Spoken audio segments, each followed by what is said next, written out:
But never mind that. When did you get back? Were you waiting here the whole time? No, I just returned after going out for a while. I did some investigating yesterday regarding the name Vacher. Wait, so you didn't sleep at all? How could I after having such critical new evidence appear? Guess Paimon wasn't speaking for everyone just now, huh? Unfortunately, this name seems to have been wiped from existence.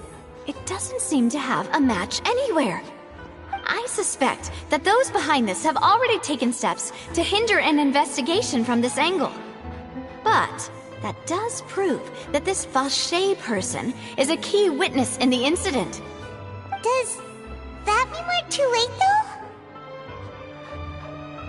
No. There is one ray of hope. One place in Fontaine that they would find almost impossible to threaten, no matter how much they wanted to. And that is the archives kept by Chief Justice Neuvillette. A place where detailed files on all the cases in recent years are kept.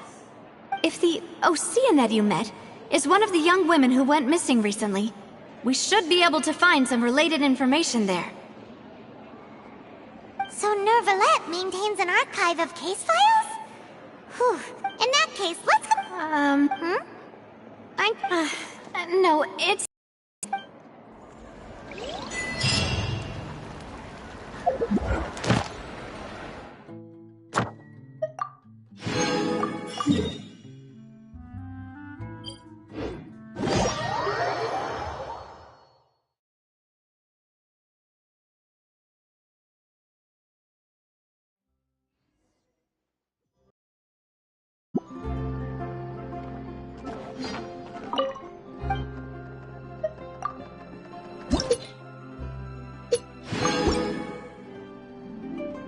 Ad Astra...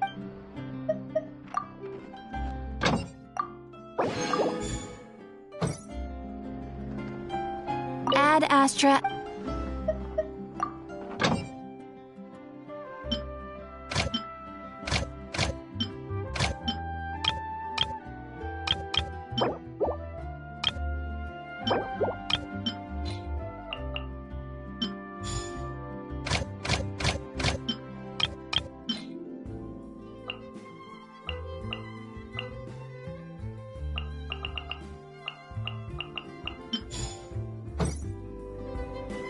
Ad Astra... Thank you for completing today.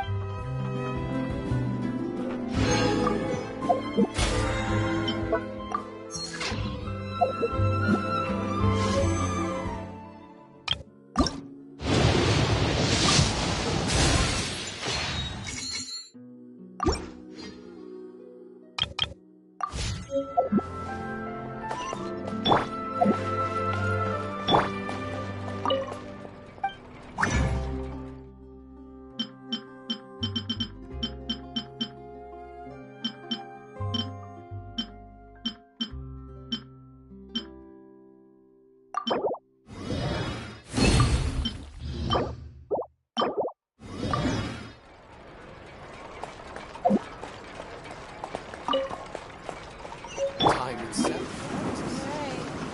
Exactly.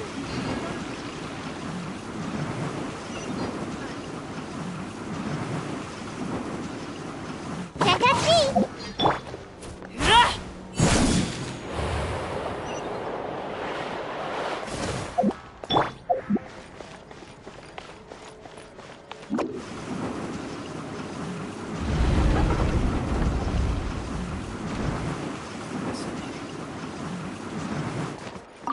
Looks like we're running out of Type 3 screws.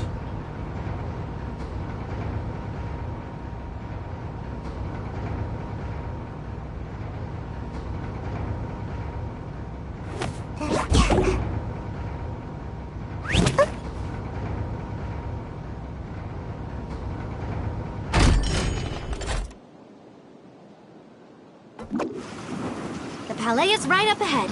Come on.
Seems like I should have just stayed in bed today.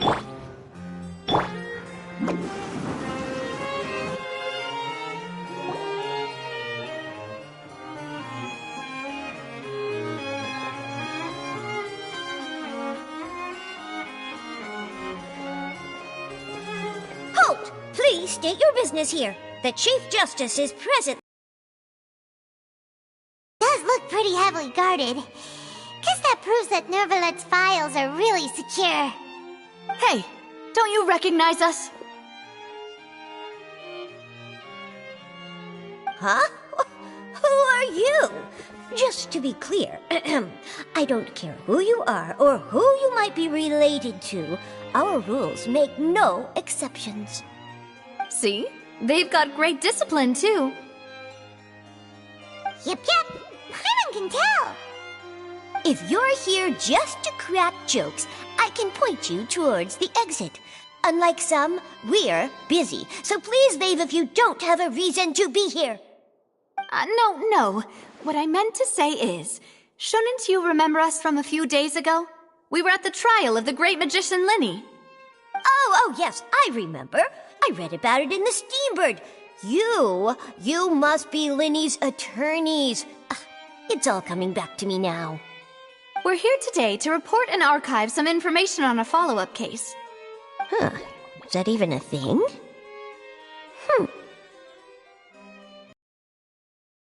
Worry, we're here on official business. You can trust us. All right then, I'll let you through. The Chief Justice is just inside. Thanks so much.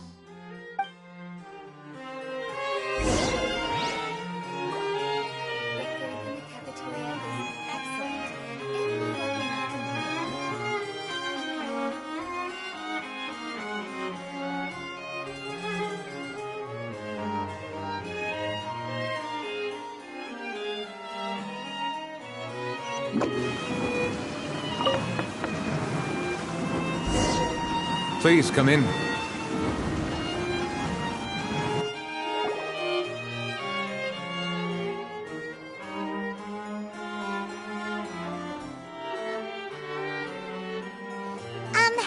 Sorry to barge in, Monsieur Nervalet. We only lied to get in because we didn't know any other way. It's all right. Please let me know how I may be of assistance to you. So you're not mad at us? We're looking for a man called Vacher. He may have been an eyewitness in the serial disappearances case. If we can find him, we may be able to unearth some key information on the case. Ah, I see. In that case, please wait here a moment while I browse through the files.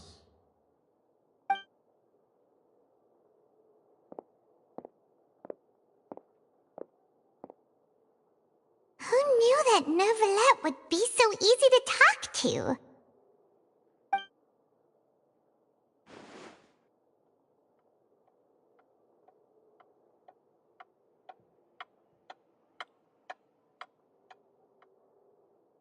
Unfortunately, I'm quite certain that no one by the name of Vacher has been involved in any case, criminal or civil, in the past several years. There are no records of him either in the files or in my memory.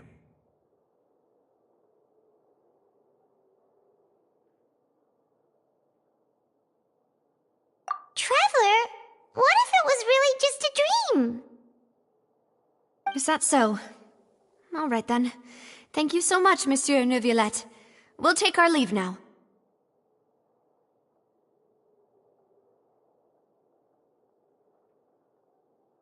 Ahem.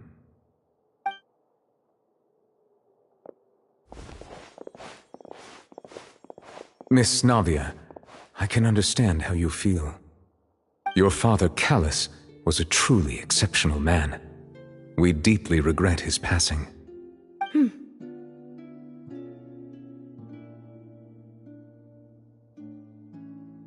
And what are you trying to say, Monsieur Neuvillette? Are you trying to console me? Extend your sympathy? Or just express some tendril of regret? No. You are not trying to do any of that. I can hear it in your voice. There's no emotion behind your words. You only said those things because you felt like you should.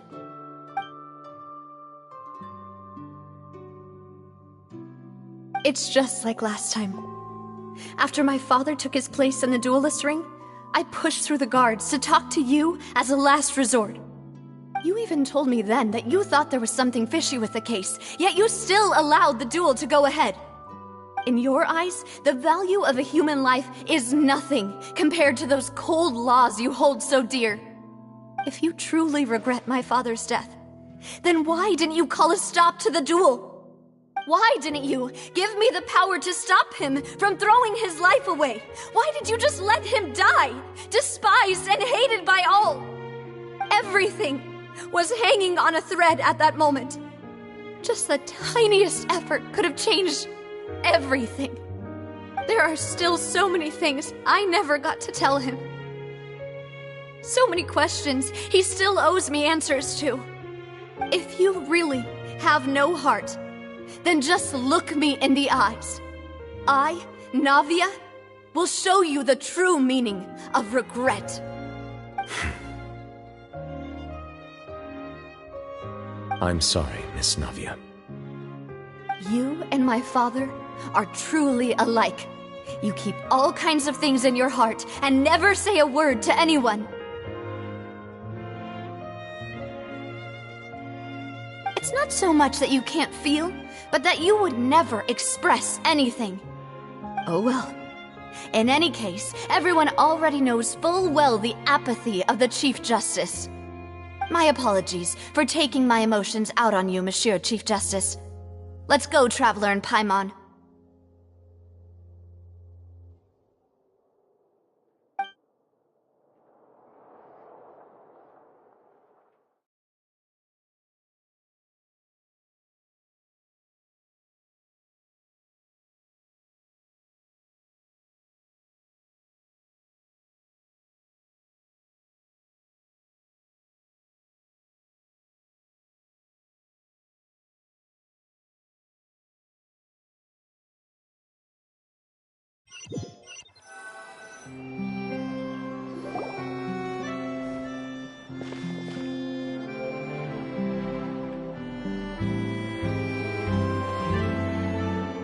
Navia, are you okay? I'm fine. Rain. It's raining. You're right. Wasn't it still sunny when we went into the building? And there shouldn't... How strange. Now that I think of it, on the day my father was convicted of murder, it was also raining. What is it? Did you think of something? Yeah, he was outside. It was uncovered and the rain could fall there. That thought has occurred to us before. We've even expanded the search area to try to account for that, but didn't find anything of value.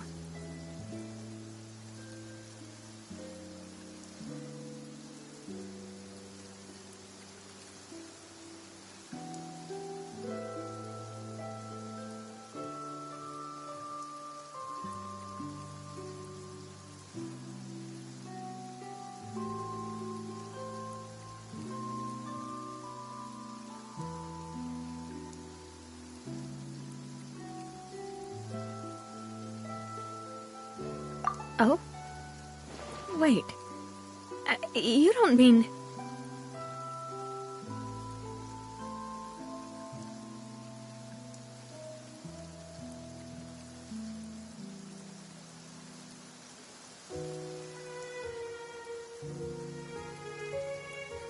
So you're saying that the true murderer could have been turned into water? Yeah. And if that's what have believed your dad, even if he explained what he saw to the authorities. I really think I found a true genius for a partner. You're completely right.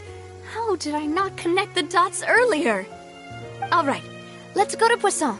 With this new lead in mind, we'll get to the bottom of my father's case for sure. Yeah, we're gonna make... Or do you want to head over by yourself later?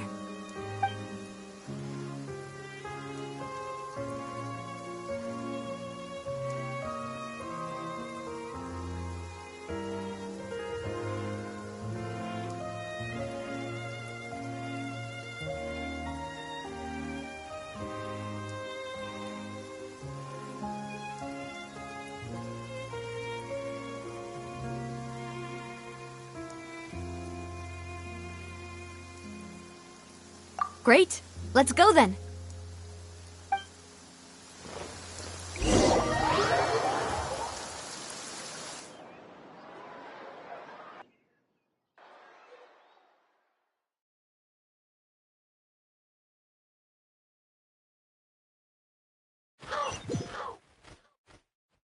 Love it when the weather's like this.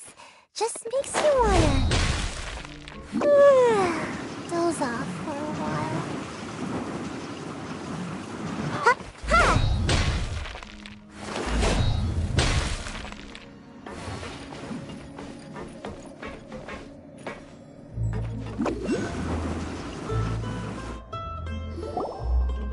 Whoa! What a huge ship!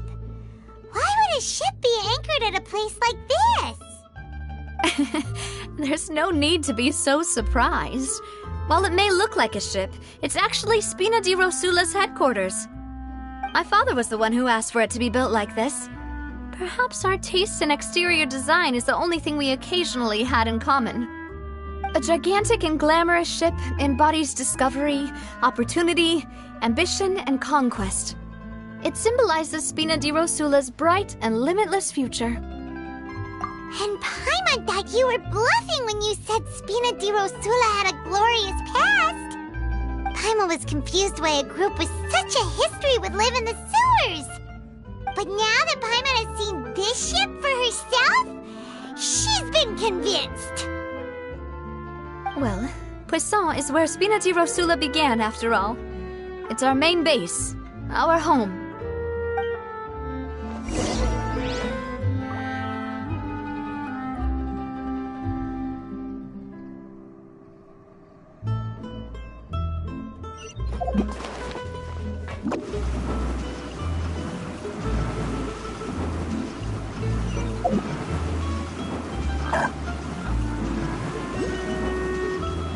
And away I go!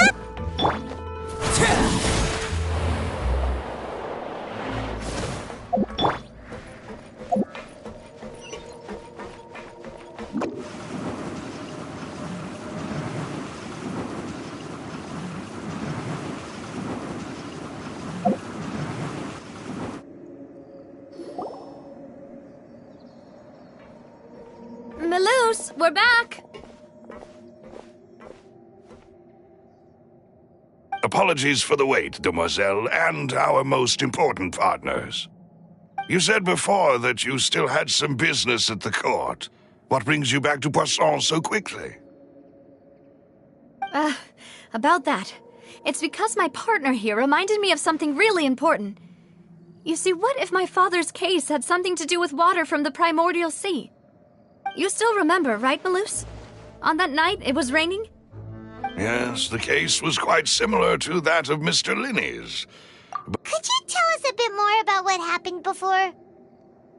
Yeah, of course.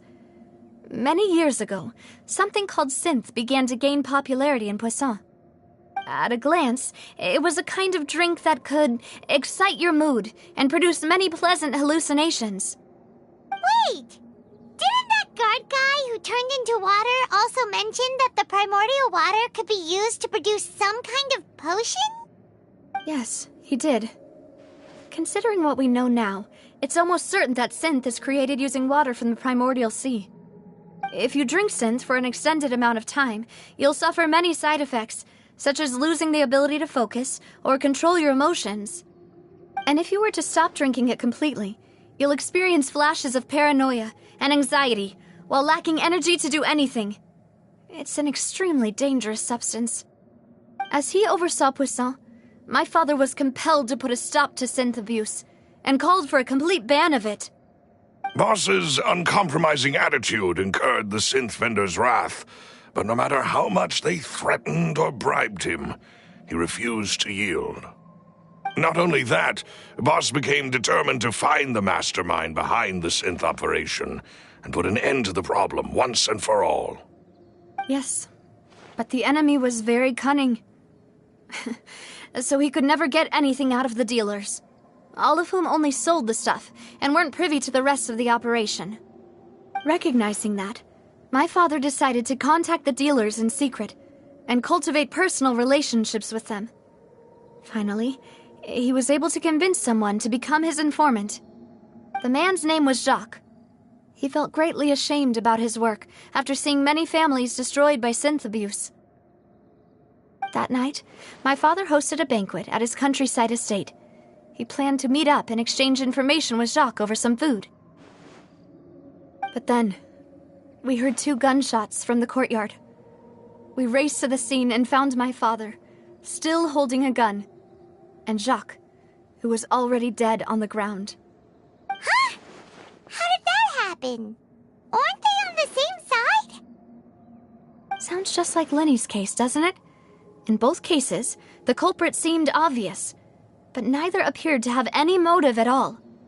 Looking back on it, though, I now believe the most important clue was something we all overlooked at the time.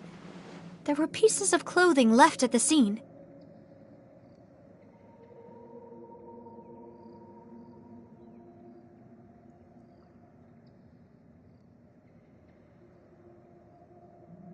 Precisely. It's all thanks to you that I made the connection now. Back then, we all just thought they were some costumes that Jacques used to disguise himself at the banquet. But, considering it now, it's almost certain that they belong to a third person at the scene. With one extra person, we'll also need to reconsider why the 2 shots were fired.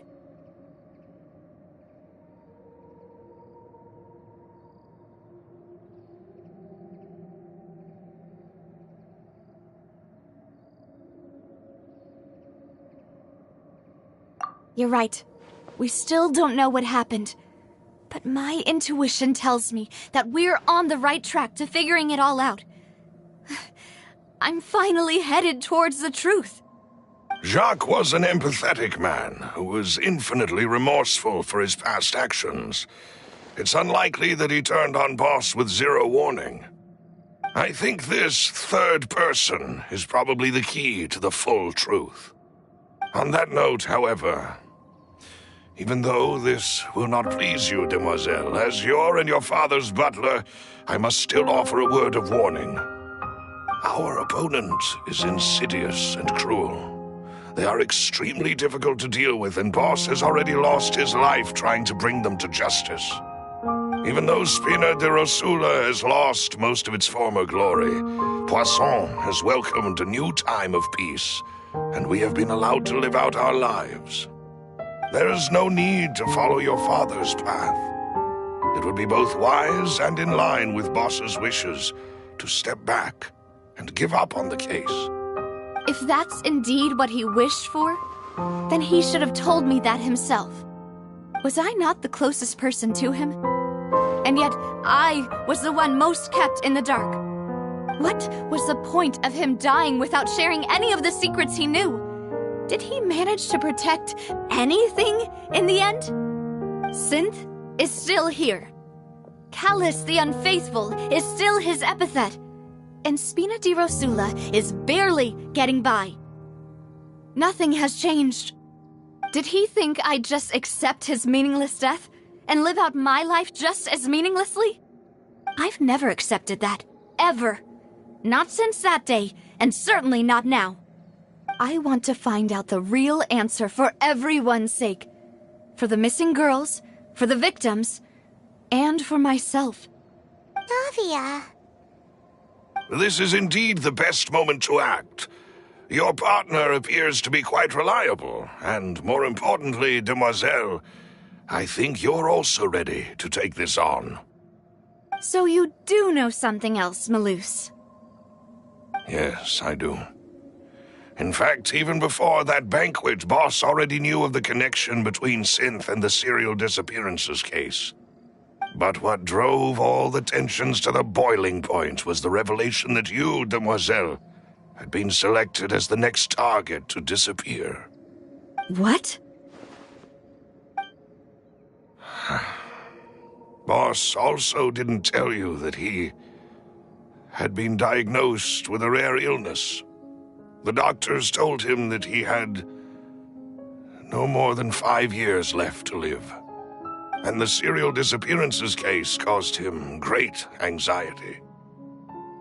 5 years was nowhere near enough time to resolve this long-standing conflict, but once he passed away, all the danger would pass on to you. Knowing all of this, he decided to use one final intimidation tactic before his death. He claimed to have already gotten his hands on some key incriminating evidence for the other side, and even told some members of Spina di Rosula about the details. But as long as you remained safe, he would not share the evidence with the public. If something were to happen to you, then he and all those he told would immediately expose all they knew about Synth and the disappeared victims. Right, so nobody would be able to get off scot-free. As we've seen, Boss's tactic has worked. Even though Boss has been gone for a long time, the other side has not tried to take Demoiselle's life. No, I don't believe it. He never appeared to look sick to me. No father wants their daughter to see them weak and haggard, especially someone as proud as Boss. To him, dying in a duel and suffering lasting dishonor as the unfaithful was still far preferable than losing face in front of his daughter. So he chose to die in silence, so that he could protect me. I'm afraid you're not understanding this correctly, Demoiselle. What Boss wanted to hand to you was not a parasol, but a sword. If Boss's spirit could hear you telling me that you want to find the answer for the sake of everyone involved, I'm sure he'd be extremely proud. That fool. Couldn't he have just given it to me straight? No. He might have set up everything precisely because he never thought I'd be able to understand him. Is that the amount of confidence he had in me? And what if I was never able to make it to where I am now?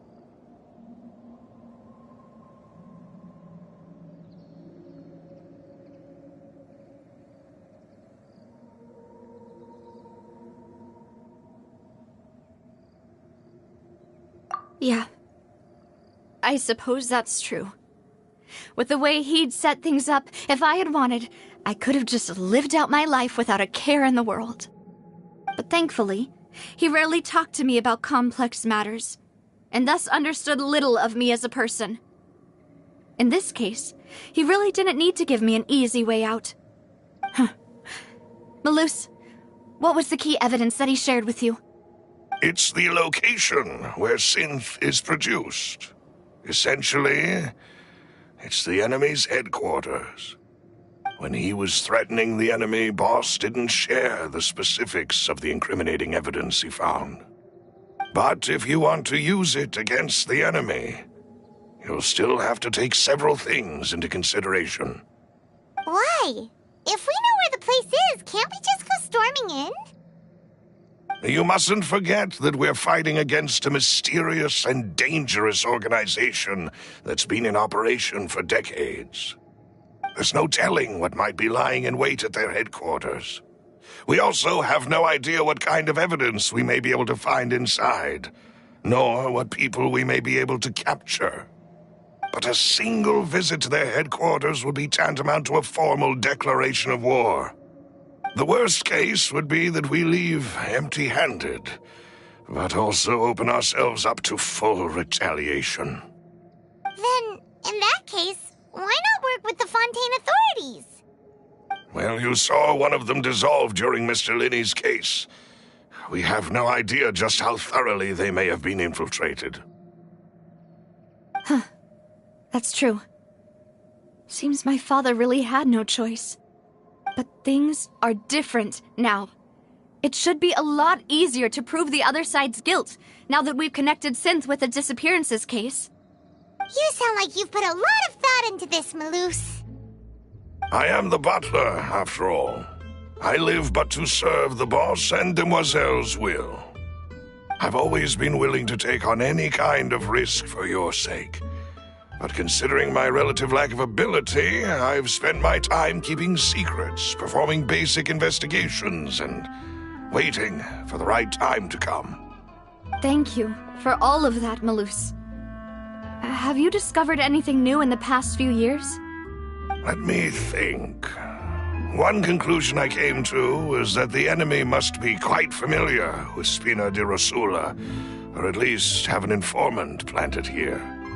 When I announced orders to the organization's members on Demoiselle's behalf, I used to deliberately keep a few people in the dark and observe the reactions of the synth vendors. If the vendors didn't change their plans, then the individuals informed of our orders must be innocent. If the vendors packed up and fled, however, then someone must have given them the news. After several rounds of testing and investigative tracing, I've narrowed the suspect list down to 3 people. The first is Florent, Spina di Rosula's senior advisor. Huh? Florent? Yes, surprising, isn't it? He was one of the people Boss trusted the most, which also means that he was someone who understood Boss really well. Thanks to his position within Boss's innermost circle, he always knew our upcoming plans and could thus avoid capture this whole time. There's someone else like him too. Marcel, the head of Confrérie of Cabrières. Uncle Marcel.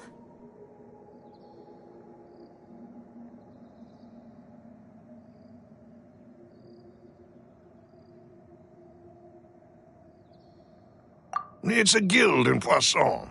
Boss helped it to grow to its current size and prominence. In the beginning, they were only reselling some daily goods, but now they're one of the richest guilds around, with a lot of business connections in the city. So, they're like a sister organization of Spina di Rosula? Yes, you can say that. When we were fighting against the synth dealers, they provided us with plenty of support. It's a bit difficult to imagine someone using their own money to hunt down themselves. The final suspect is Thierry, the man responsible for coordinating information between Spina di Rosula and the guards. Although the guards mostly leave us to our own devices, there are still many activities we have to report to the local authorities. Since Thierry is always in the know about our current activities, he could theoretically always plan one step ahead. I see.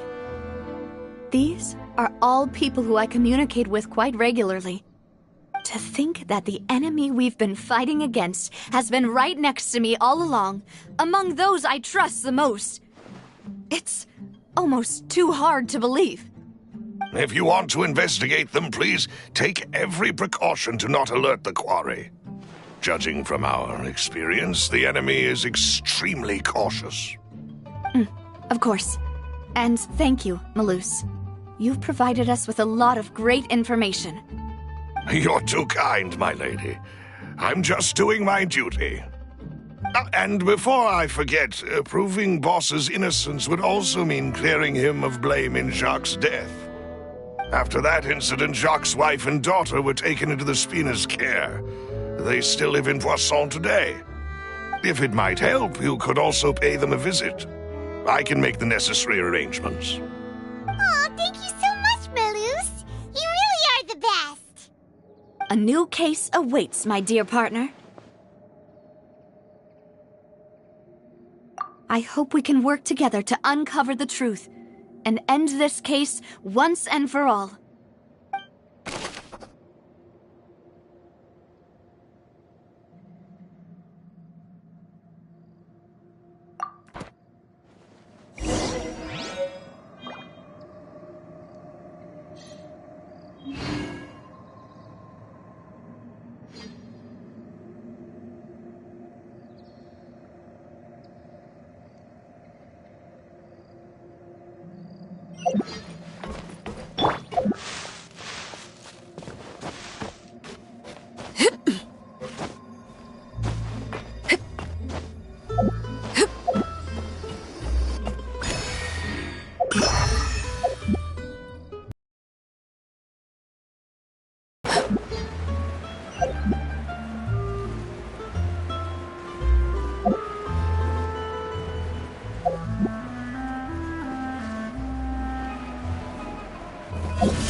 It is settled, then.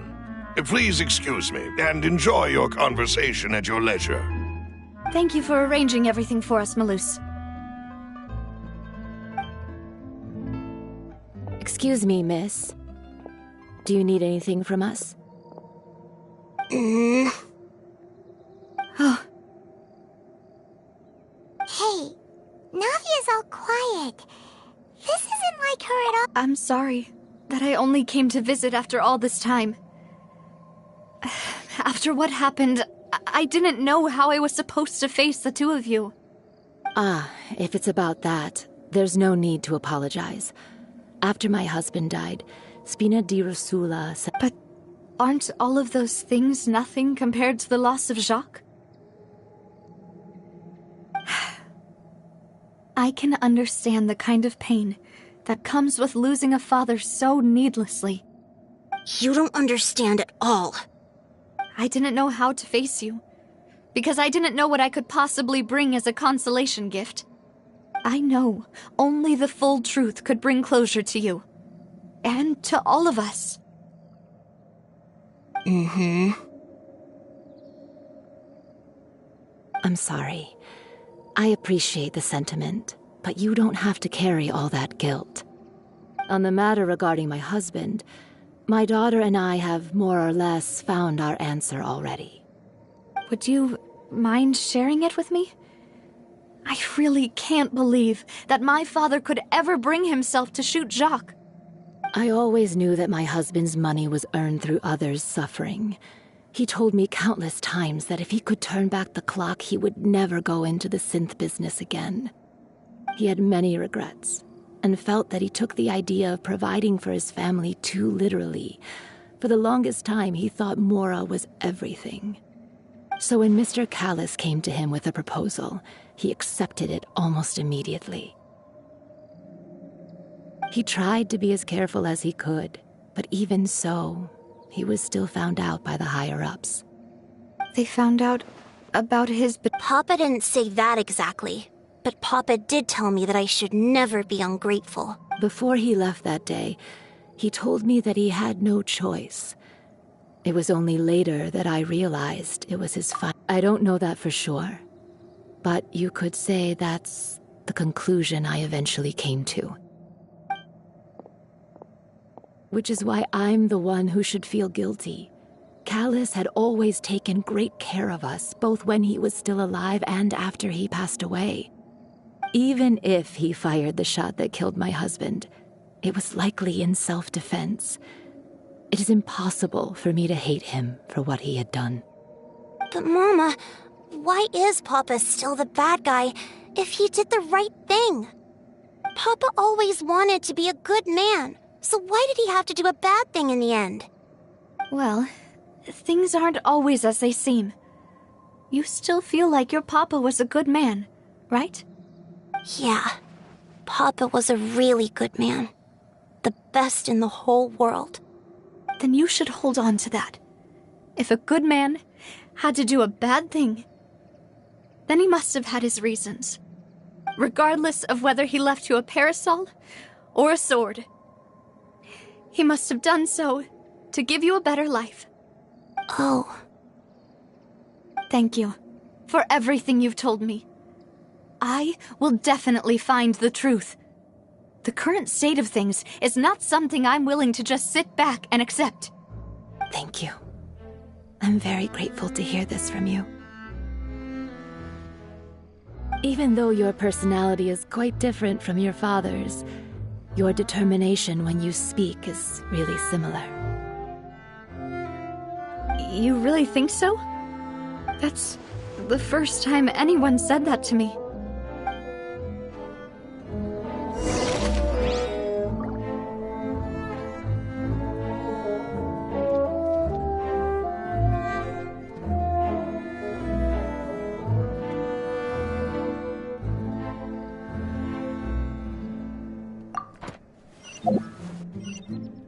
you okay, Navia?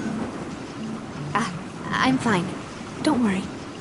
Let's investigate the 3 suspects next. Laurent should be... Greetings, boss. How may I be of assistance today? I'm sure you've heard about what happened at the Opera House? Someone got turned into water right in front of us. Yeah, I've heard. With something that dramatic, I'm sure journalists will milk it for all it's worth. And it'll be all the talk for the next several weeks. It also reminded me, on the day that the incident happened with my father, it was raining outside, and we found some clothes left at the scene. After my partner here put the dots together for me, Let me think. Mr. Callis was feeling pretty upbeat that day, so he was drinking and bantering away with us at the table. After that, he told us that he wanted to go get some fresh air, so we let him go without thinking much of it. Who knew that we would hear 2 gunshots ring out right after? My first reaction was that Mr. Callis's life was in danger, so I grabbed my holster and made a mad dash toward the scene. But when I got there, it was already too late.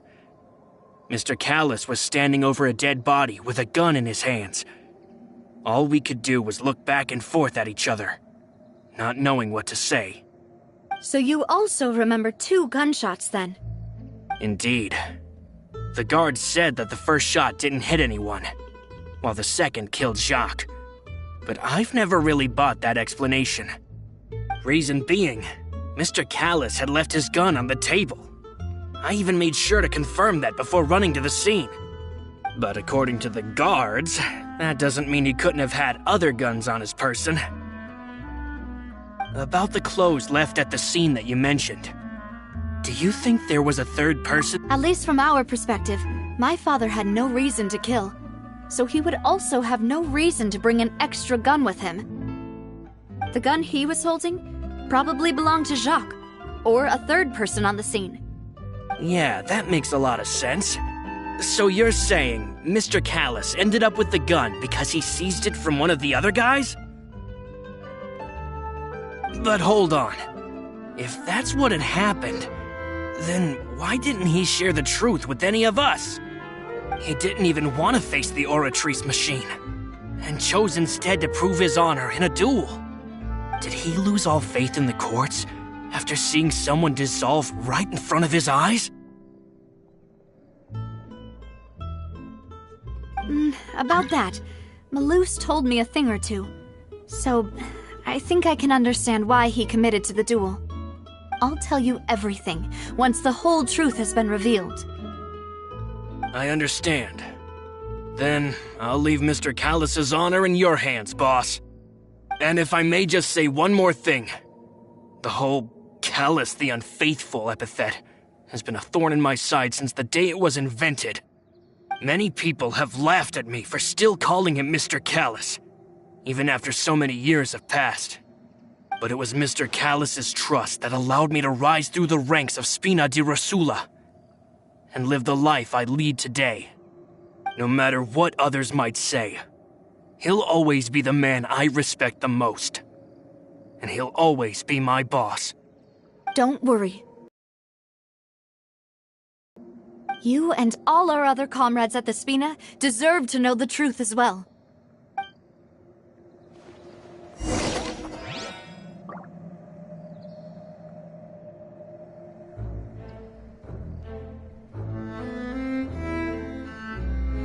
Intel is just like teachers. You gotta invest a lot before you can start earning.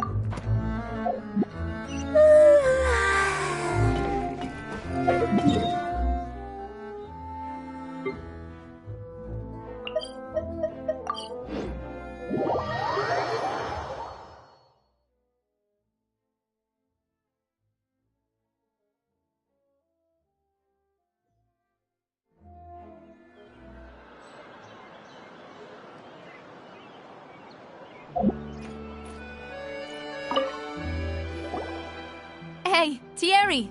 It's me! Oh, now, what brings you here, Miss Navia? I've heard that you made quite the name for yourself at the Opera House. Oh, so you've got news of that already. Oh, okay. Hey, I'm also a member of the guards, you know.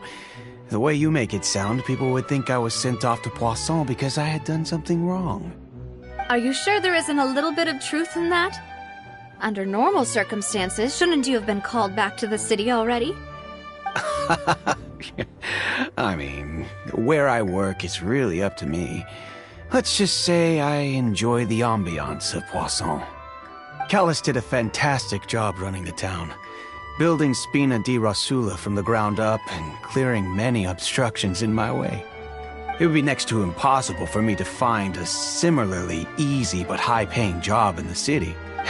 Anyway, enough chit-chat. Are these two friends? Yes. These two are my partners. What happened at the Opera House made us realize that Linny's case and my father's may be related.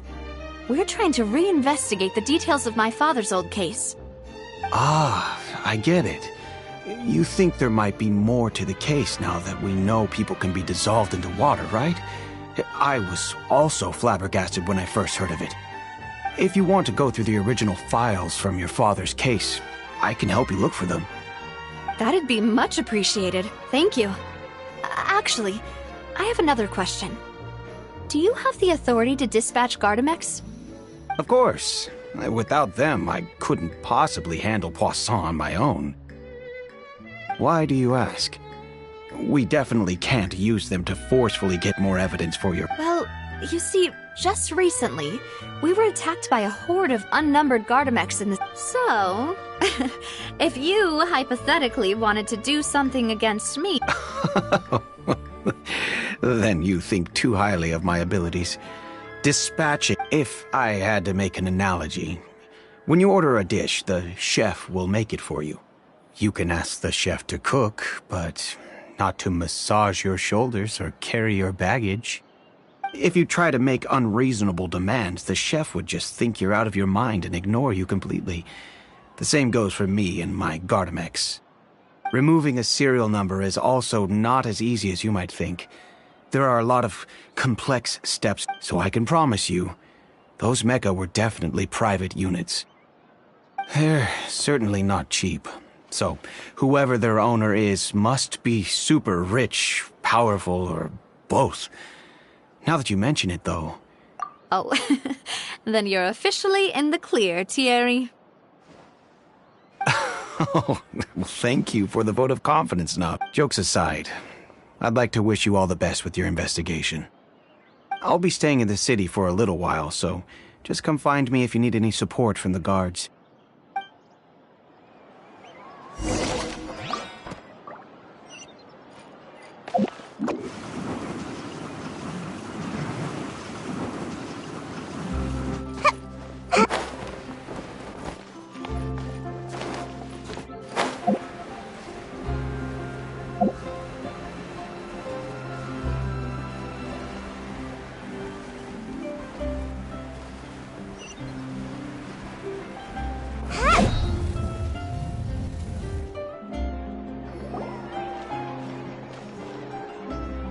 Hello. How may I help you? I'm here to see Marcel. Could you please let him know? You can just say Navi. Sure. I will let him know right away.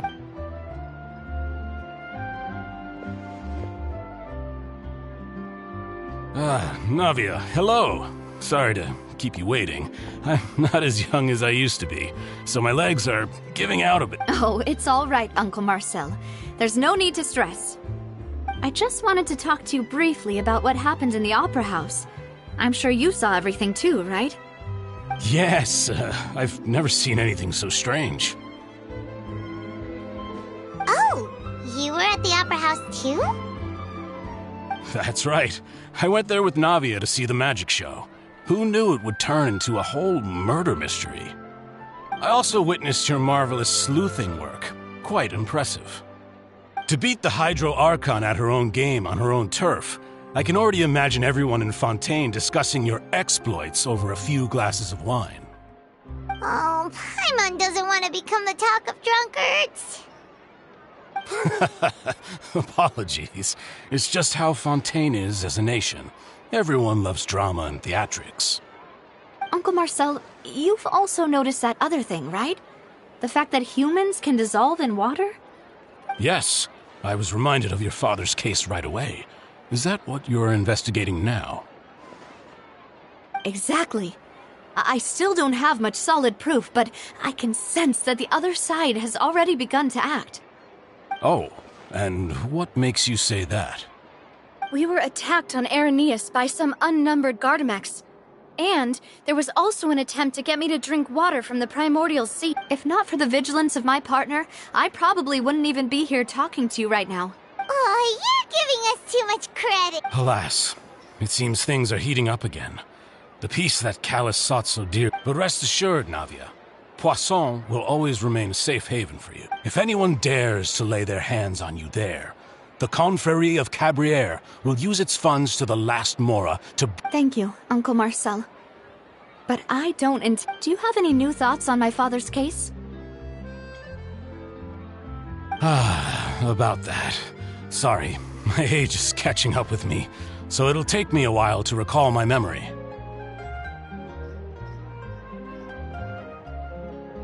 The Confrérie was responsible for that banquet, so I was out and about the whole time making sure things were running smoothly. I didn't even have the time to drink with the guests. Then I heard the sound of a gunshot, and the rest was history. Oh, it's okay. No need to push yourself. We'll ask around some more, see if there are any valuable clues elsewhere. Sounds good. Just let me know if you ever need Mora. All my wealth comes from Callus's patronage and support. I'll spend however much it takes to clear his name.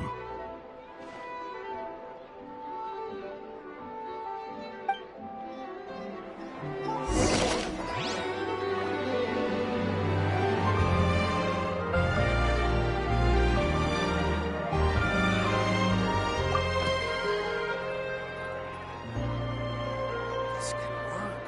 I'll just treat them as new samples.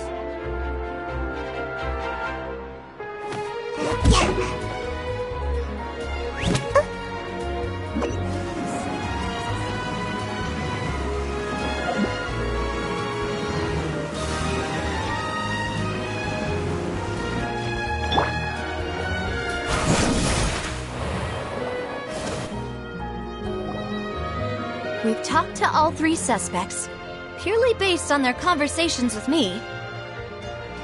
None of them sounded particularly suspicious.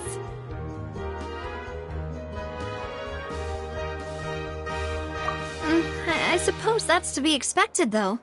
If a single conversation's all that's needed to find them out, then my father wouldn't have needed to investigate the case for so many years. Anyway, even though we didn't make a breakthrough, let's still compile what we were able to find. But where should we start? Ah, you're right! Flora mentioned that Callus probably only ended up with the gun because of circumstance. That makes sense.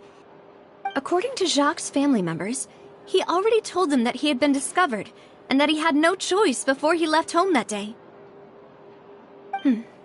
If I had to guess, he probably received an order from the synth boss to kill my father.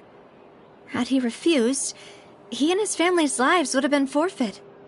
So, Jacques fired the first shot?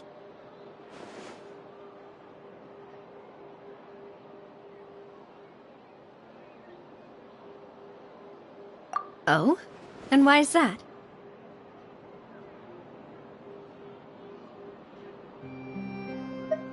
Oh, that's a good point. Jacques probably already knew that he was just being used as a tool for murder. And once he had completed his mission, he'd be of no more use to his boss. So, what would make more sense from his perspective would be to turn... Makes sense. But without evidence, that's still just a theory. Besides Jacques, the attack from the Gardamex has been bothering me quite a bit as well. It's obvious that our enemy has become more antsy after the secret of the primordial seawater was revealed. Do you think he knew, even then, that we'd follow this lead to the end? Given everything that's happened since, it's quite possible. But who among the 3 suspects would have the ability to control privately owned Gardamex? Uncle Marcel? And with funds from the Confrérie, he could also have... Still really hard for me to imagine, though. After all, Uncle Marcel has been around since I was just a child. Also, wouldn't this mean he has been spending a whole lot of mora and energy to fight his own synth business?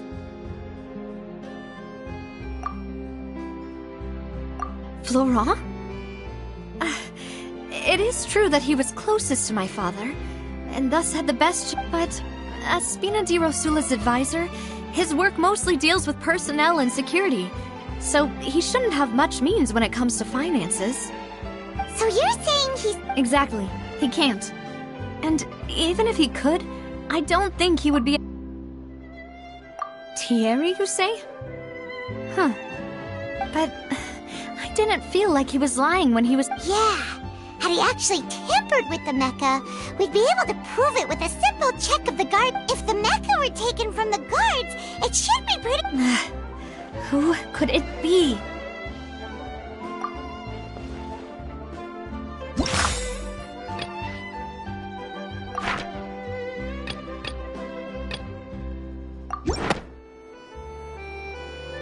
You know, if you think everything through... Could we be missing other suspects? Malus didn't know about the people turning into water thing when he narrowed it down to these 3, did he? Malus has always been very reliable, and his judgment of others' trustworthiness has been fair and well considered. When he laid out his case for the 3, the rationale he gave me made a lot of sense as well. The suspect is knowledgeable about the Spina's internal affairs, has the means to dispatch Mecha to assassinate us, and possesses significant intellect and foresight. Even if I don't want to believe it, I'm starting to see how things could all tie back to... Well, we still have another trump card on top of all the theorizing and speculating. Yes, Malus did say that charging straight in there would be extremely risky, but we don't have any other options right now. We need far more solid proof before we can hope to go charging in on our enemy. Navia, here you are. Oh, I've been looking for you. Huh? Aren't you the guy from the guards? Did something happen? Yeah. News came from Irenaeus just after you left. We've got another Wasn't that place built specifically for holding trials? I know. But they said the person they're putting on trial is a Fatui harbinger called Tartaglia. What? Is that someone you know? Yeah, we know him. Maybe... Well, he's been accused of being the... Wait, how? None of our investigations have had anything to... That's what I thought was strange about it. So if the charge against him stands, then it'll be next to impossible to get the guards to support any of our planned investigations. Right. Because they'll think they've already found the culprit. Yeah. And it'll be a lot harder then to clear Mr. Callus's name. I understand. Huh? Split up? What do you mean?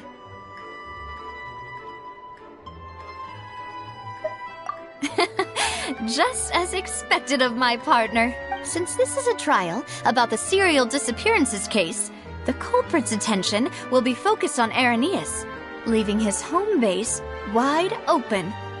You're right. This is our best opportunity. All right then, let's do this. I'll stall them at the Opera House and charge Marcel as the true culprit. I won't have any chance of making that charge stick, though, unless we find more evidence.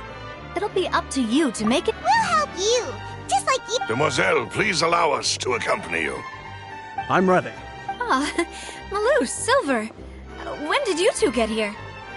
We heard that you'll be leaving Poisson. It's our hope that your confidence will be bolstered with the 2 of us by your side. Thank you so much. Then, let's make haste for Irenaeus. Paimon, Traveler, I'll see you at the... See you then!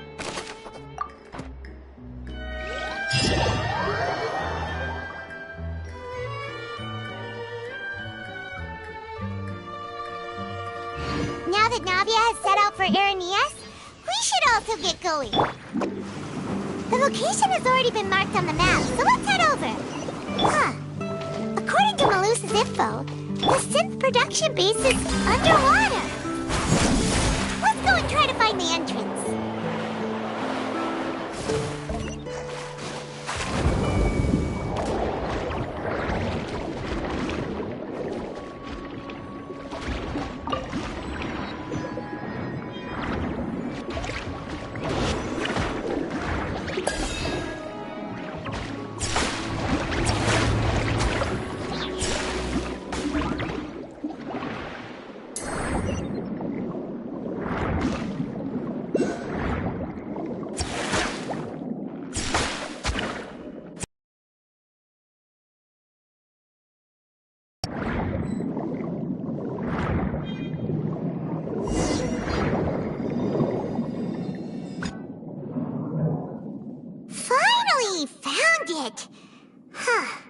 So this is the entrance that leads to the synth production base.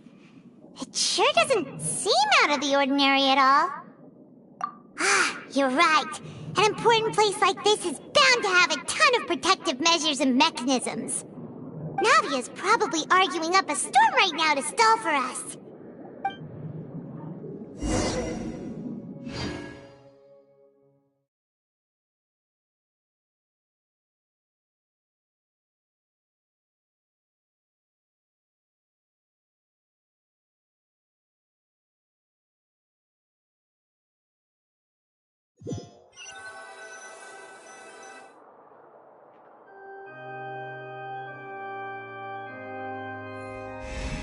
It would appear that I must repeat my question again, Mr. Tartaglia.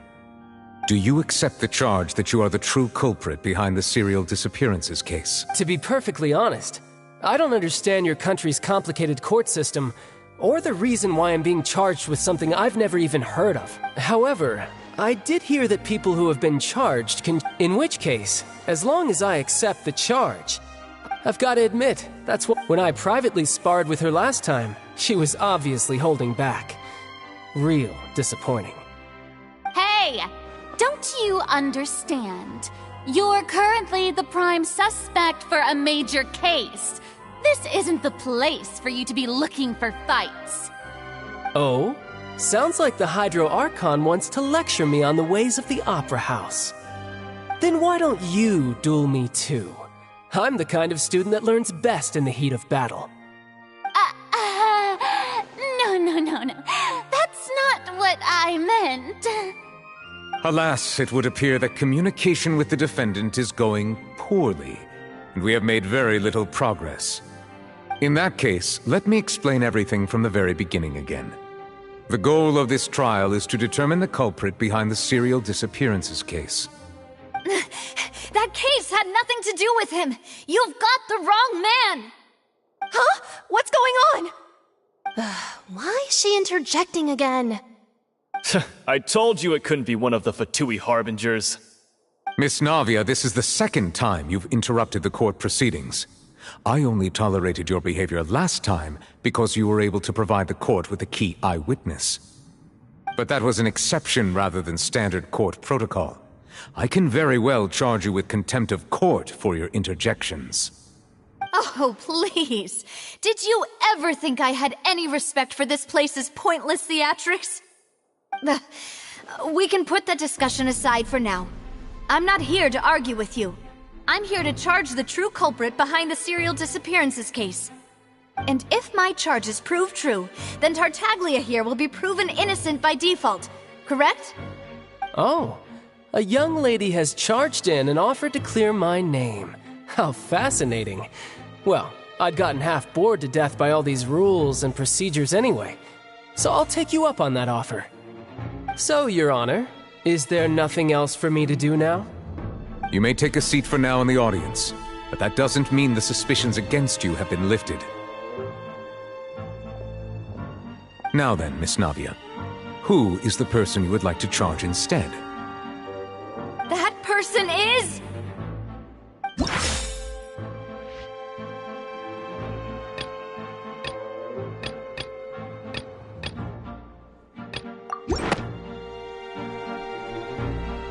Marcel, the head of Confrérie of Cabrières. Huh? What confrérie? Never heard of them in my life. I've heard of them, but weren't they Spina di Rosula's sister organization? Oh, is this going to be a friends to enemies type situation? Please let me remind you, Miss Navia, that charging someone is an incredibly serious matter. Committing to the charge also means taking on the legal responsibilities associated with it. And if the charge fails, depending on the circumstances, you may also be charged with the crime of making a false accusation. Knowing this, do you still wish to charge this man? Yes, I do. In that case, I declare the charge to be valid. Miss Navia and attorneys, please take your places on the court. Members of the guards, please contact Mr. Marcel right away so that he may stand trial.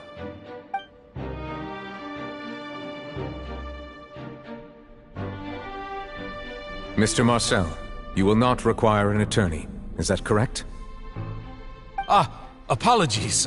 It all just happened so quickly. I still haven't figured out what's going on. I think an attorney won't be necessary. This is probably just a misunderstanding between me and Navia. Very well.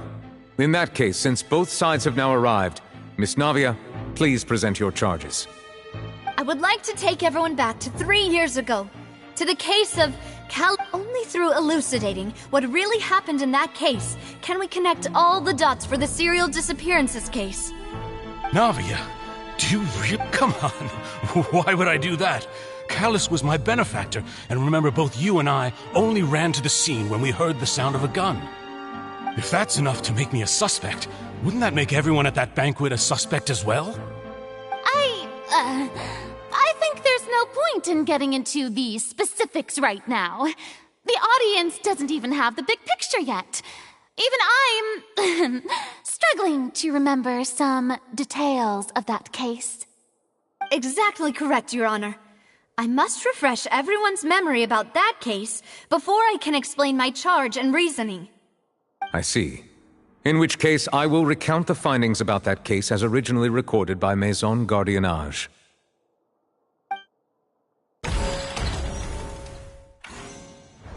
On the day of the murder, Spina di Rosula hosted a large banquet in a countryside estate owned by the Confrérie of Cabrières.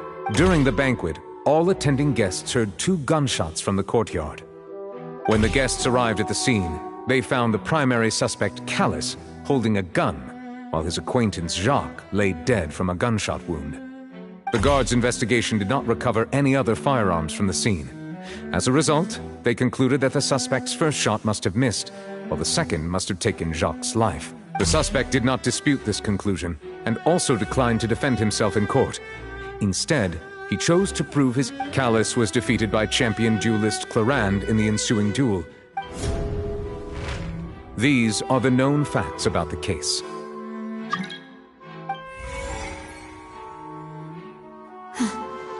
The one with the motive to kill was Jacques, not my father.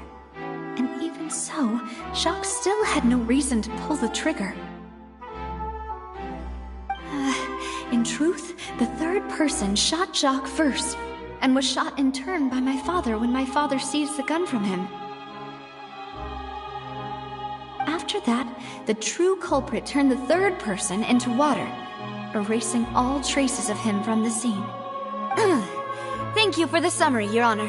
However, we should revisit the case now that we've gained new information about the abilities of water from the primordial sea.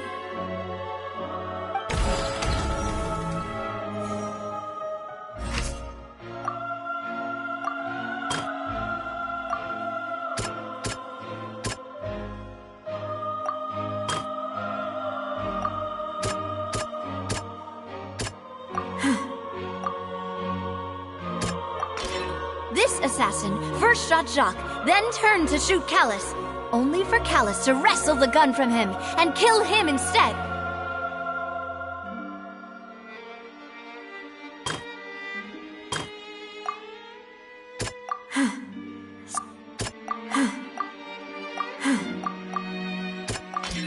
A pile of clothing was found at the scene. The guards once believed they were used by Jacques as a costume to disguise himself. Since it was raining that day, the culprit was confident that they could use the rain to wash away all traces of their dissolved accomplice.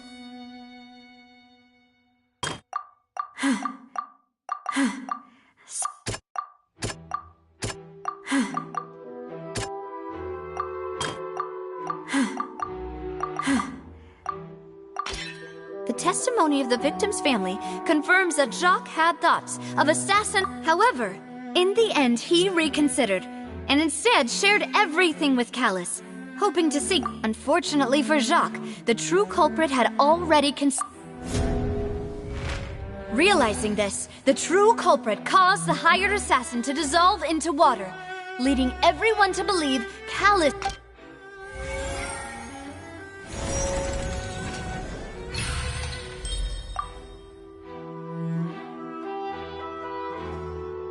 So that's what happened. Wait, you're telling me something as dangerous as water from the primordial sea has been used for all these years? What a great theory. It also explains Callus's and Jacques' respective motives.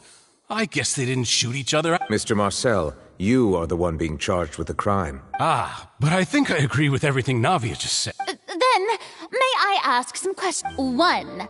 Do you... I'm afraid not. I may not have the evidence with me, but I know where I could go to collect it. If we look up the deserted clothes against a record of people who went missing around this, we should be able to find a match. Considering the serial disappearances case, the guards probably kept careful records of all missing persons from around that time, regardless of age or gender. That makes sense to me. Monsieur Neuvillette, I would consider this to be a reasonable investigative direction. Why do I feel like Farina... Maybe she's scared of embarrassing... Alternatively, she's become more diligent after charging an innocent... My second question has to do with the ensuing... Then why didn't Mr. Callus explain himself in court? If he had I've thought about this too. And the answer is actually the dissolving power of water from the primordial sea. My father could have exposed it for all to see, but he chose to take it to the grave. At that time, Spina di Rosula was in dire straits, and his reputation had already been shattered. He had no guarantee that going forward with the truth would allow the culprit to be brought to justice. What was certain, however, was that it would paint a gigantic target on... Boss once told me that Demoiselle had already been selected as the next target of the serial disappearances case. What? If the secret had gotten out, the culprit would have fought an all-out war with Espina right there and then. I wouldn't have been the only one in danger. All of us would have stood to lose our lives. Of course, the guards might eventually figure out the truth of the matter and determine that we were in the right. But what good would that do? How can a hollow verdict protect anyone? Had this opera house ever given my father any kind of confidence in its brand of justice, Spina di Rosula would have had no reason to exist. But by staying silent, we retained the ability to deter our opponents and continue the stalemate. I was able to become Spina di Rosula's president, which made me harder to target, as well as giving me more time to grow and learn. And once I have figured out the truth and stepped up to the challenge, I will do what this opera house cannot, and restore my father's truth and honor back to him. So, you mean to say, your father intended to die in the duelist's ring? That's right. Do you have any proof? Of course. All you need is to ask his opponent, Clarand. I don't need your apology, your guilt, or your support from the shadows. You don't have to do anything for my sake. But since he entrusted his will to you, Clarand, you should tell us the truth about his sacrifice. So, during the duel, did you believe that Callus was intending to die? Yes, I did. As a champion duelist, I've fought many battles and taken a countless number of dishonored lives. In my line of work, I've seen all kinds of people give their all for the faintest hope to continue living. Some were determined, others passionate, and some even manic and twisted. Just one look and I can tell if a duelist is hoping to live or if they're looking to die. I hereby swear on my name and honor as a champion duelist that Mr. Callus never intended to leave the ring alive. Since that's your testimony, I have no more questions. It appears there really are good grounds to reopen this case. I concur. However, Miss Navia, you still have not explained the link between your father's case and the serial disappearances case. Right? What she said was fascinating, but kind of beside the point. Wait, weren't they just talking about the serial disappearances case? Of course, Your Honor. The two cases are connected via a matter of timing. In my father's case, the culprit intended to kill both Jacques and Callus. As a result, they planned to act after hearing 2 gunshots.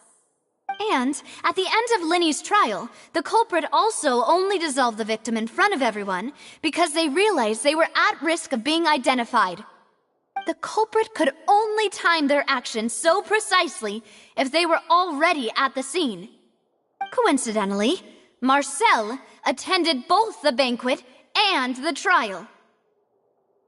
So that's why you suspected me. Even after hearing your reasoning, I still can't help but find it a little preposterous. I'm used to it, though. You've always been an impulsive and sentimental child, Navia.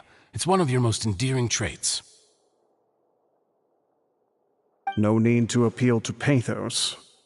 I won't try to refute your points one by one, but even if everything you just said was true, can you prove that I was the only person present at both events?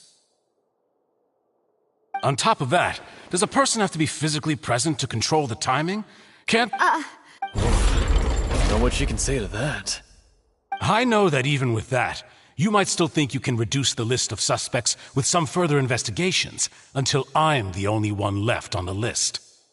Alas, who won't feel at least a little hurt by an accusation of murder from a girl you see as your own daughter? But if I were to dismiss this completely, you'd also think I'm not being considerate of your feelings. Ah well, let Uncle Marcel teach you another lesson. Do you know what the biggest flaw in your reasoning is? I suppose you're gonna tell me anyways. It's timing again.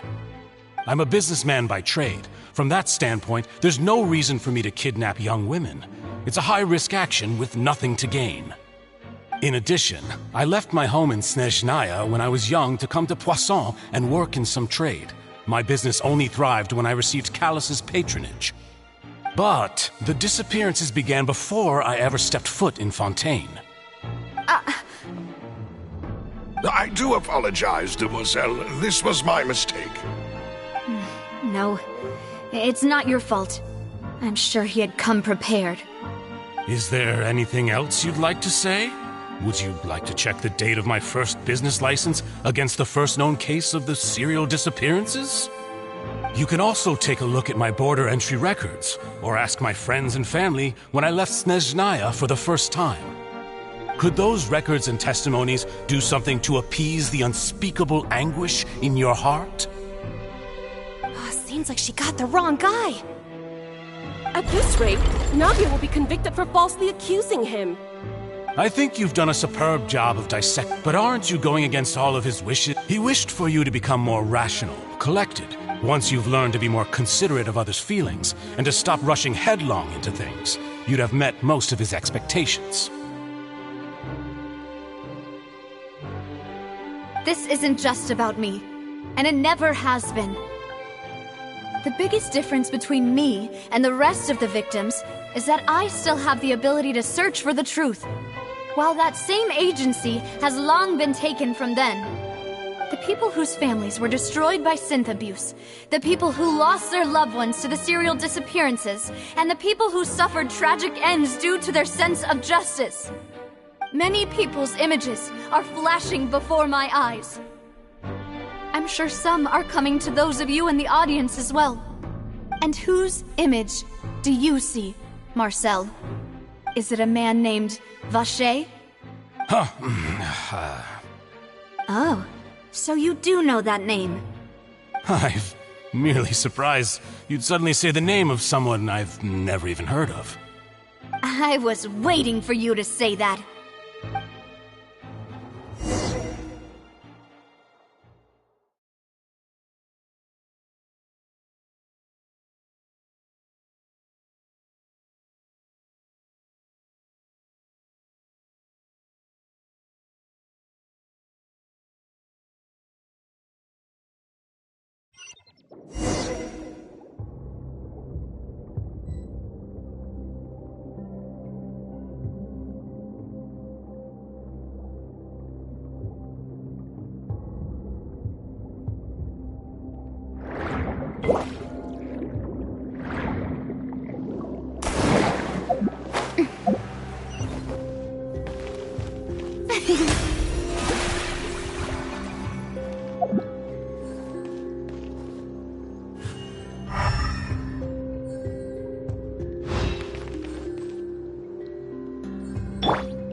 The show begins!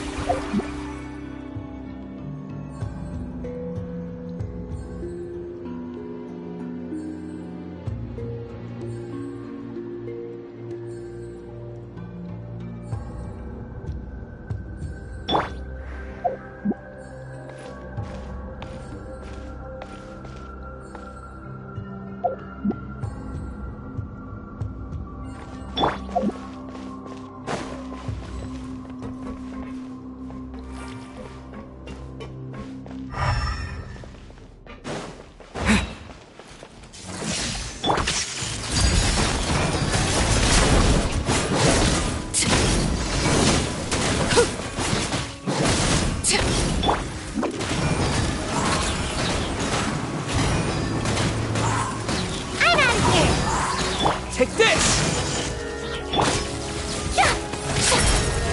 Oh, brilliant! Laid bare.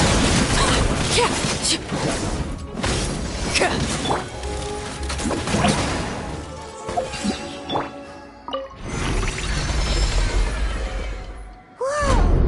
The floor is going up! Is it because of this mechanism in the middle?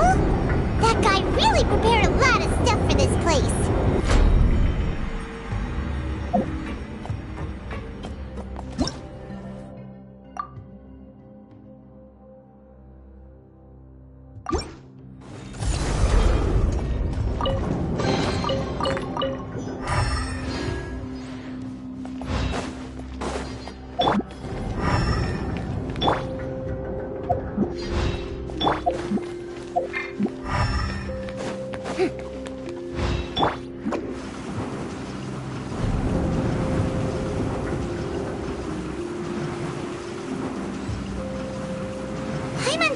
We need to go up, but Paimon doesn't see a way.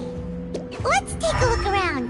Maybe we'll find a hidden mechanism that'll show us the way up.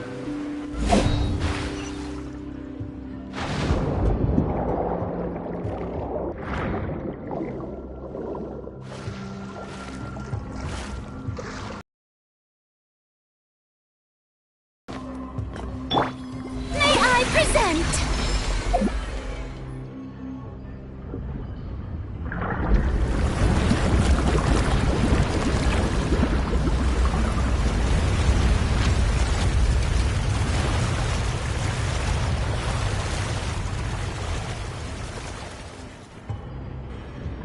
The water level is rising! Now we can swim to the top! But this is still a ways away from where we need to go.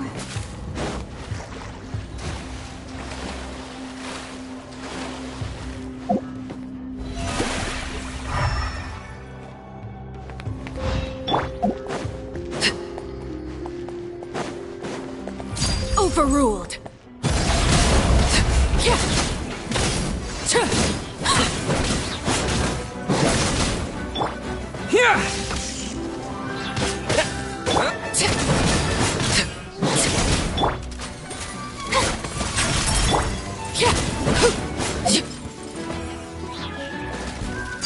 Transfixed! Thunderclap! Take this!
scent.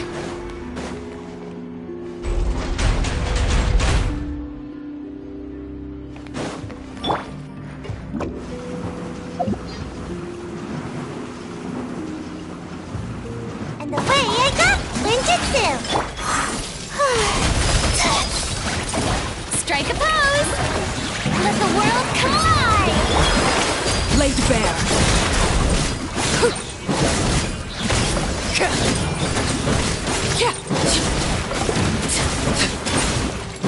Everlasting as the moon! Transfixed!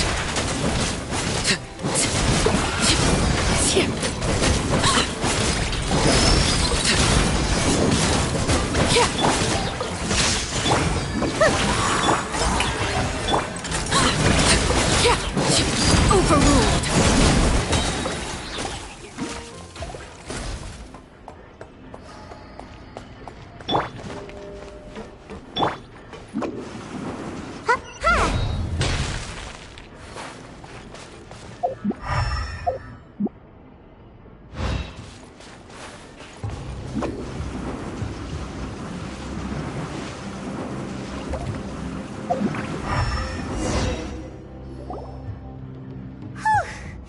After all that, we finally made it to the innermost sanctum.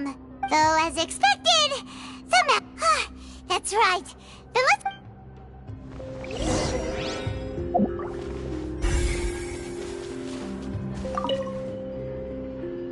What's all this? Pink accessories, a hair tie, a necklace, even a makeup box. Oh, Paimon sees it too, but... What? Huh?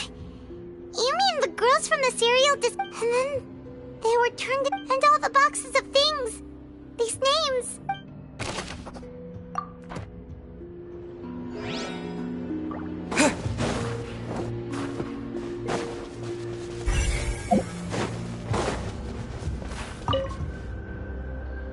Oh, look! There's an important looking basin over here, and it's full of water.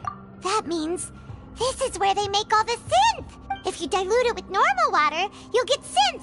But the pure stuff, Paimon will take notes on this incriminate...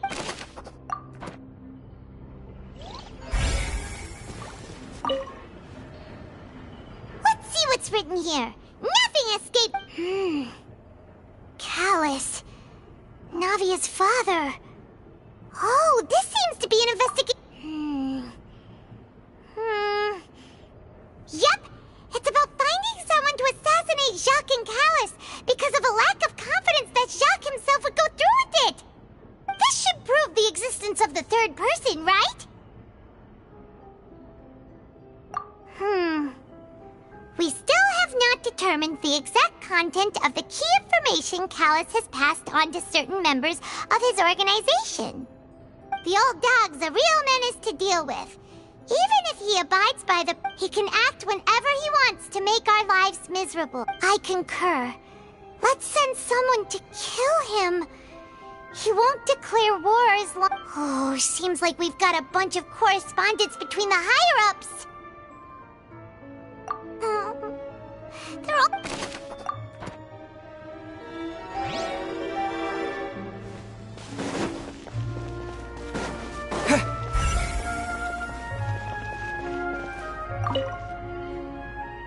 What's this over here?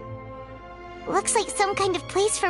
Experiment number 16 aims to verify Jacob Ingold's research conclusions on the primordial... The experiment was a failure. No individual managed to resurface from the water from the primordial sea. Female... Sorry, Traveler. Paimon will try her best. It's just... How can someone write something that terrible in such a... You read the rest. Paimon's too scared to keep going. So that's why he... Wait, did he really think he'd be able to find a way just by dissolving people over and over? That's just insane! Huh? Isn't that the name you heard by the fountain? Paimon thought he was an eyewitness in the serial disappearances case. Ah, you mean Vacher is the one who did all of these... experiments? So that's it! Vache was no victim. No, that's not it either. If that's the case, why would he want people to resurface in any case?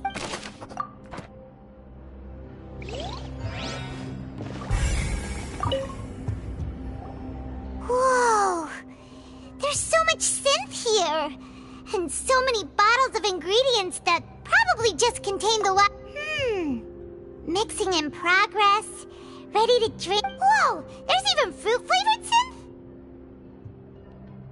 Yep, it's...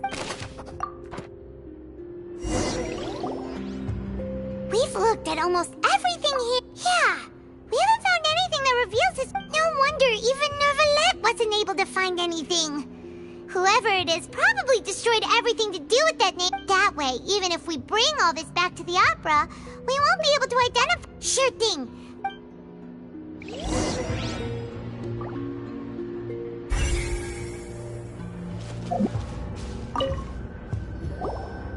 You take that side and Paimon will take...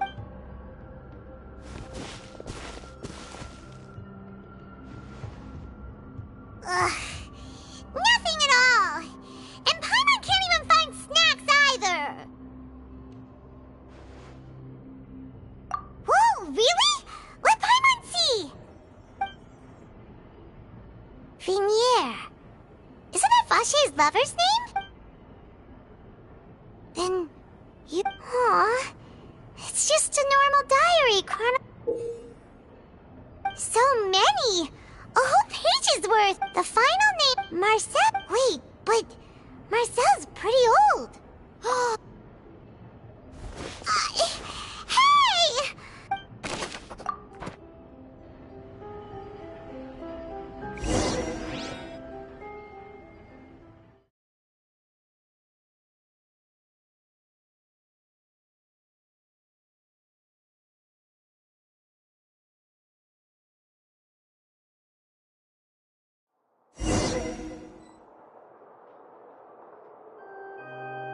And whose image? Is it a man named Vache? Oh, so you do know that name. I'm merely surprised you'd suddenly say the name of someone I've never even heard of. I was waiting for you. Navia! We're back! As expected of my... Just how often do you intend to flout the rules? It's all right, Monsieur Nervalette. Given their confidence...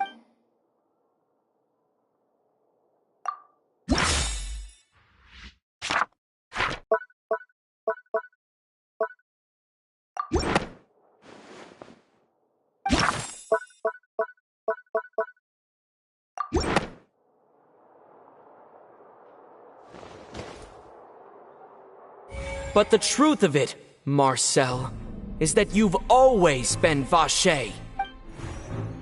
Huh? We've investigated your lair, and we are... After your lover, Vignier, was dissolved, you kept abducting young women. You even created Marcel as a new identity. So that's it. Even the villains in opera performances rarely go And with that, This information regarding your past also dismantles your prior timing Well, Marcel, do you know where you... You fixated your gaze on the lover that passed away, instead of paying attention to the So, you never noticed how we changed. You also never understood, bosses. Or our determination to see things through. Your determination... Mr. Marcel, please speak up now if you would like to defend your... Do you really think I... Pay attention to you? What for? Have you ever paid attention to me? Ever empathized with my pain? Ever known how it feels? No one helped me. No one even believed me. All those decades ago, even they said there's no way a human being can turn into water. So I must have gone mad from grief. Vignier's death was brushed away by all of you as if it didn't matter at all. Well, now you know, don't you? Ha! Well, it's too late. You only have yourselves to blame.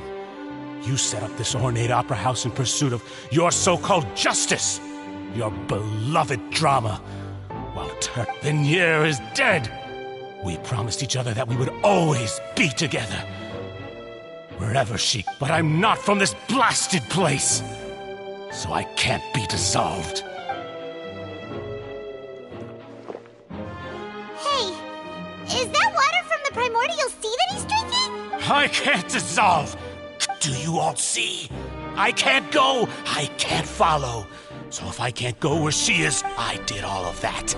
And in the end, that accursed Callus, I spent my entire life living on pins and needles, only to get stabbed by his The suspect is exhibiting signs of mental distress. Don't touch me!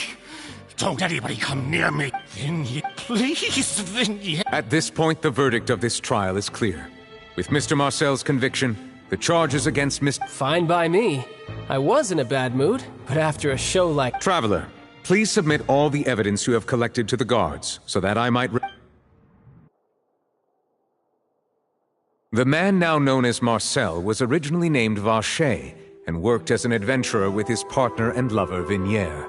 During an underwater expedition, Vignier accidentally came into contact with water from the primordial sea and was dissolved in front of Vacher as a result. Vacher learned of the primordial water's existence through the work of others and began to kidnap young women for research, with the goal of discovering a method to restore Vignier back. To cover his tracks, he invented the new alias of Marcel and began to operate a business in Poisson. During the course of his research, Vacher discovered that a diluted concoction of water from the primordial sea can induce feelings of euphoria and began to manufacture and market synth. However, as he accumulated wealth to fund his continued research and expanded the scope, he came into conflict with Spina di... After exchanging blows with Spina di Rosula for many years, although the assassination did not go as Vacher expected, he was able to turn Callus into the murder suspect by dissolving the assassin he sent to the scene. And just recently, Vacher attempted to frame Linny. However, his attempt to frame Linny failed,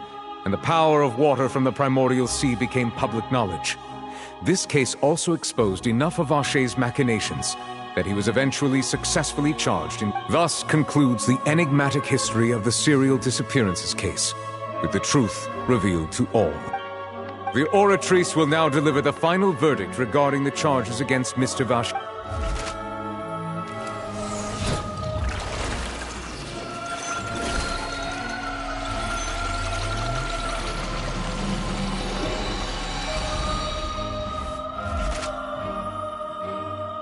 According to the judgment of the Oratrice Mécanique d'Analyse Cardinale, Mr. Vacher is guilty.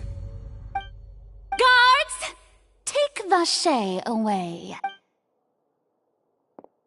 Good. It's what he deserves. With that, the serial disappearances case is over now. We really just witnessed history. Who would have thought the true culprit would be such a polite and well-spoken guy? He's hurt so many innocent... Huh? Are you okay? Demoiselle, you were... The day our late boss had always hoped for has finally come. You can rest easy. Yeah. It's finally over. It's all thanks to you guys. And my part. See, Papa? Spina di Rosula's still doing well with me at the helm. Well now, hasn't this been a most delicious piece of drama? The villain has been caught, justice has been served, past wrongs have been righted, and it's a big ol' happy ending. Since it's been such a great show, I'll just let the false accusations against me slide. Either way, I've still got some business to attend to. So, if you'll excuse me... Please wait just one moment, Mr. Tartaglia. What now? None of... According to court protocol, since this trial was initiated due to a charge against you... Oh, come on. Is this really necessary? Haven't you already... Please respect the laws of Fontaine. All right, but this sure is a lot of hassle. All I needed... Through evidence presented in the public trial that was just held, it has been established that Mr. Tartaglia has no direct connection to the serial disappearances case. The guilty party has been identified, and thus it is logical to suppose Mr. Tartaglia is innocent of the charges. We now turn to the Oratrice Mécanique d'Analyse Cardinale to render the final verdict on the charges. According to the judgment of the Oratrice Mécanique d'Analyse Cardinale, Mr. Tartaglia is guilty. What? Hey! That's not funny! What's with this verdict? Huh? This has never happened before. I mean, have you ever heard of an innocent Fatui Harbinger? But weren't the charges about the serial disappearances case? No matter what else. The judgment of the Oratrice Mécanique d'Analyse Cardinal is, by law, the final verdict of the court. We must accept the guilty verdict. Guards, please take the suspect into custody per court.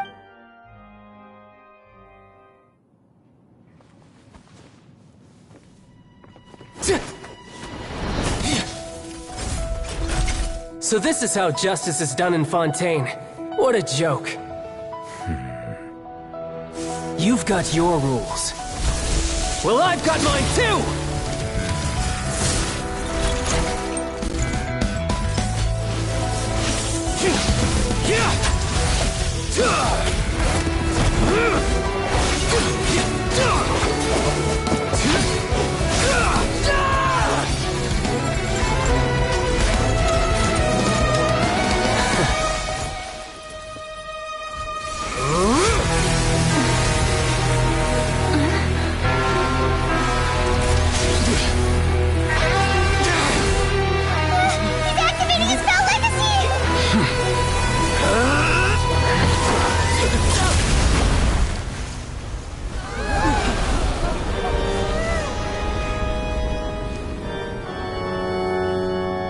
I am sorry. If you have been wronged, we will find the truth. But the rules of the court must be upheld.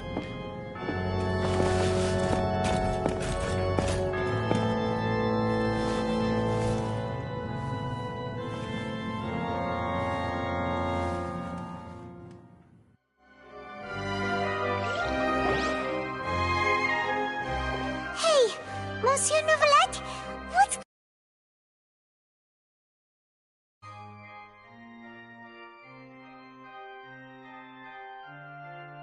Apologies.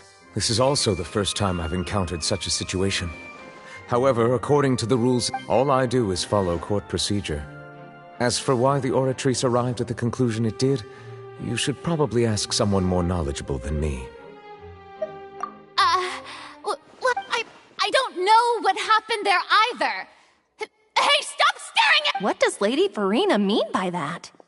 She says she has no idea either, but... Yeah, so are the verdicts reliable or not? Can result... My dearest citizens, did you really think we'd allow an incorrect verdict to be handed out in this court? Did you really believe that the judgment could be mistaken or be the result of some sort of random mishap? Don't tell me.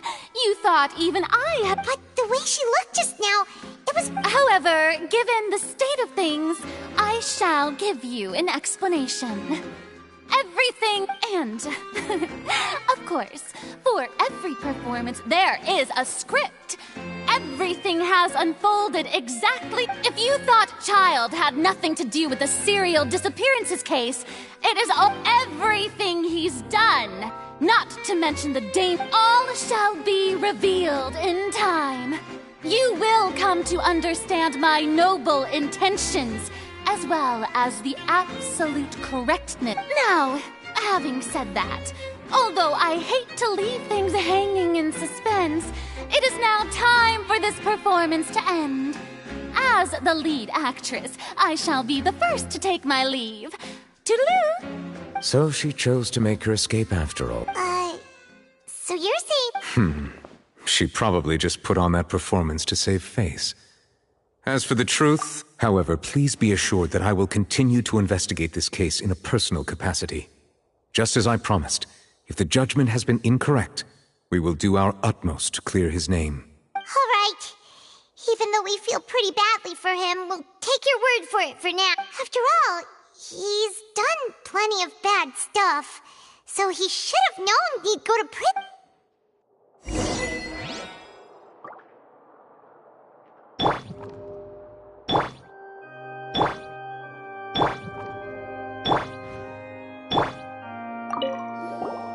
Oh, Monsieur Neuvillette! I'm the Chief Justice of Fontaine, of course. If officers of the law...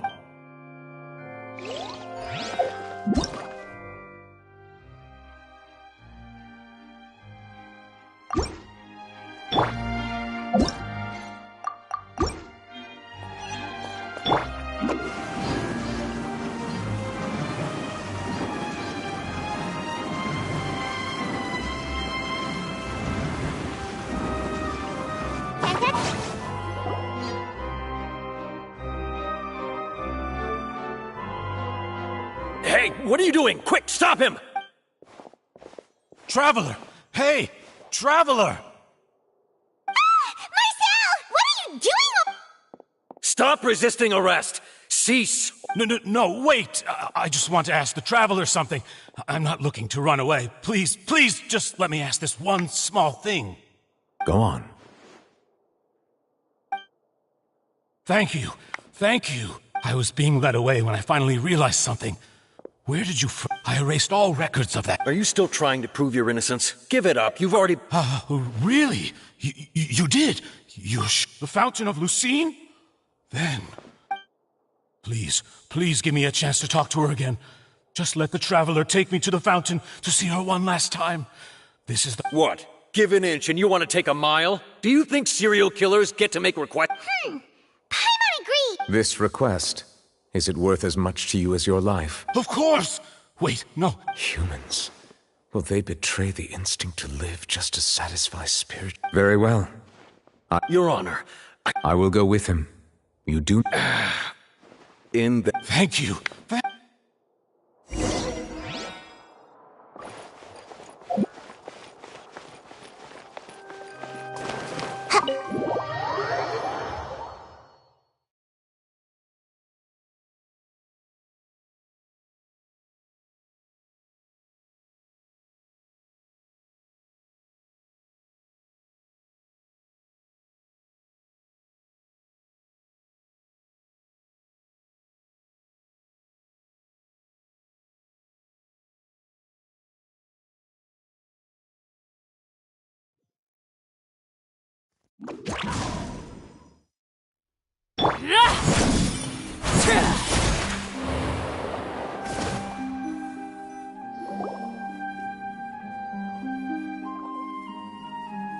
Is this the place?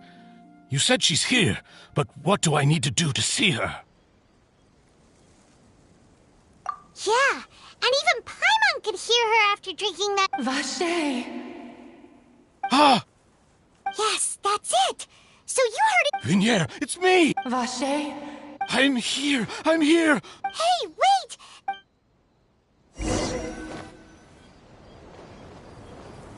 Vignier, is that you? Vache? Why did you come? Didn't I say you... It's been more than 20 years. All this time. Only the thought of bringing you back has kept me alive. I must be dreaming. Vignier, you are my everything. I really don't know how I could... But Vache, if you ask me, this world would be better off without you. If not for you, I would have finished. If not for you, I would have continued to pursue my love of the... If not for you, I would at least have been able to... It's all because of your... Wait, You're right. I am not... Every woman who died by your hand, as our bodies dissolved, our consciousnesses flowed back, our thoughts circulated endlessly within the primordial sea, and we were no longer individuals. I'm Cressy. I'm Lemony. I'm Azine. The only one I am not is Vignier. Why? She doesn't want to see you anymore. Every tendril of her This is what you get for your selfishness. Your selfishness robbed us of our lives and our futures. You said time and time again that you'd do any and everything for her. But did you ever consider whether she'd want to see you do the things that you... You are a liar. A heartless... The only thing you are not is Vignier's beloved. From the moment your first victim died and her consciousness merged with Vignier's,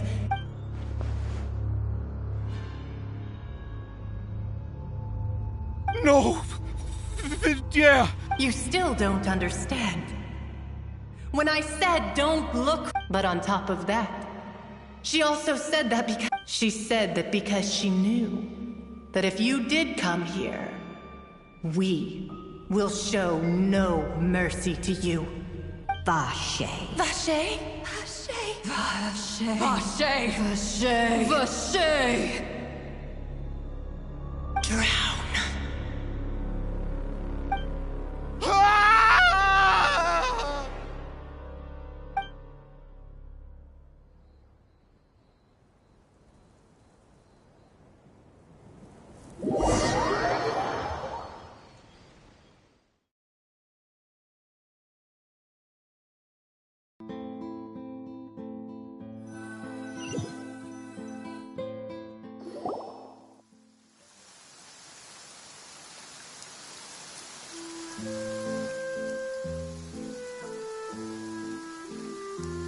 Finally, we have some time to do shopping.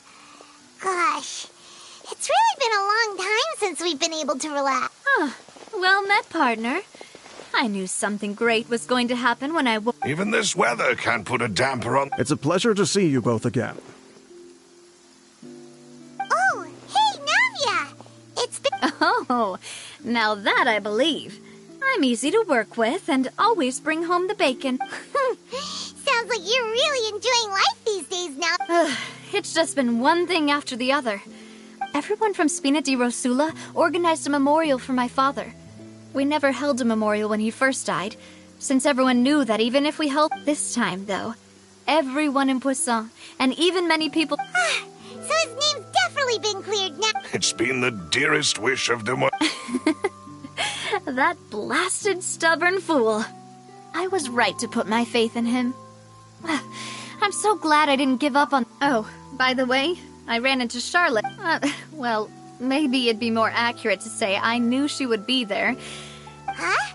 So you know... Yeah, way back when I first became the president of this... I believe the story was called The True Heart of Darkness. Secret Tale. To be fair, though, it was a really flattering feature. So, we've been on pretty good terms ever since. She was trying to lean on our friendship to get me to do an exclusive piece on the series. Oh yeah, she told us about that.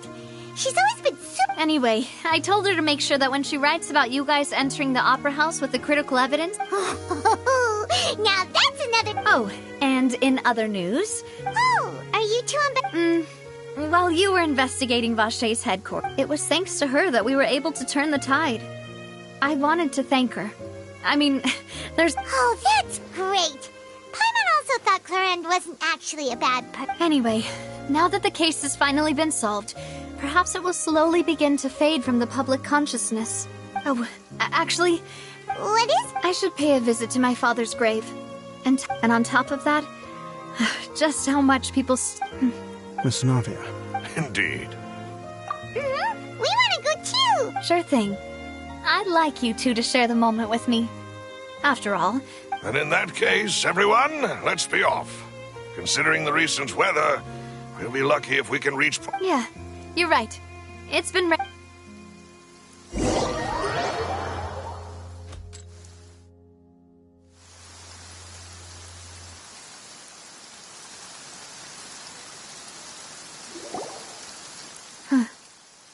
This is where my father's grave is. Huh?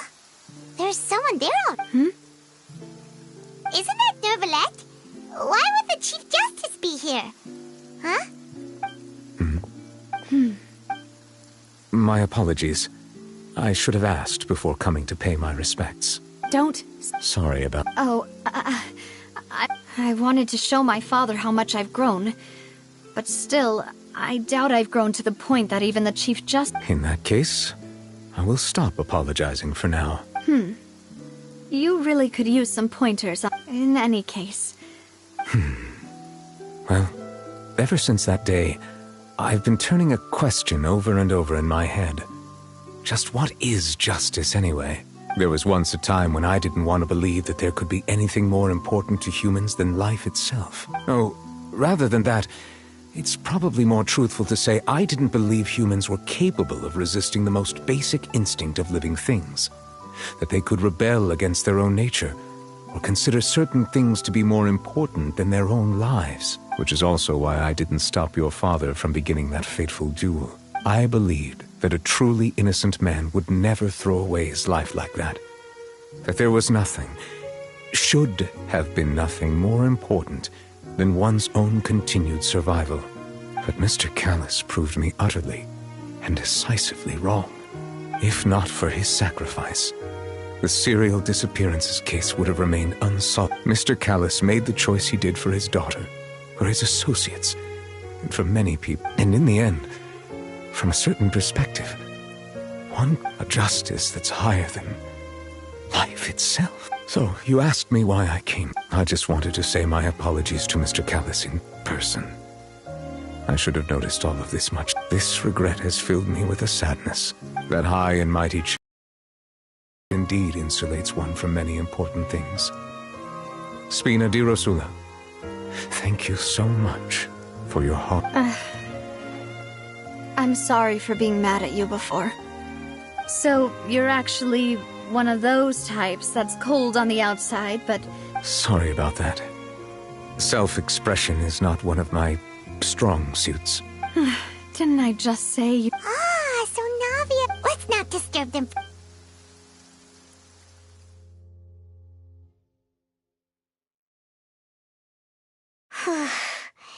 Paimon's never paid respects at someone's grave before. Huh?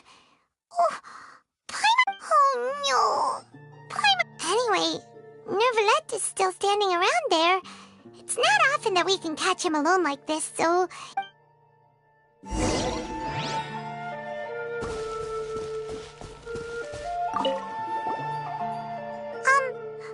Paimon's really... what are you saying? Well, Huh? Who told you that? Hey, traveler! What?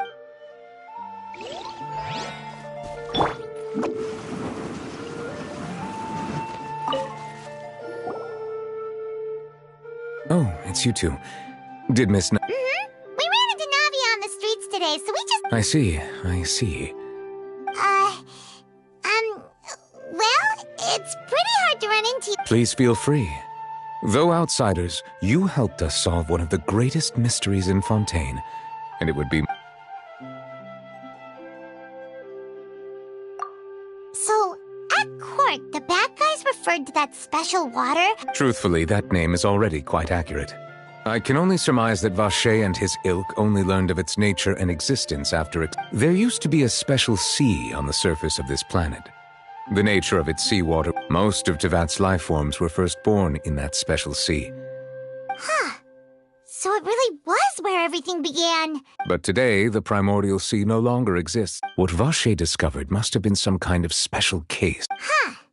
So that's how it is. Indeed. Why would the primordial sea, which was known to engender and nurture life? To be frank, that also doesn't match my understanding of this world and its laws. Is there anything else?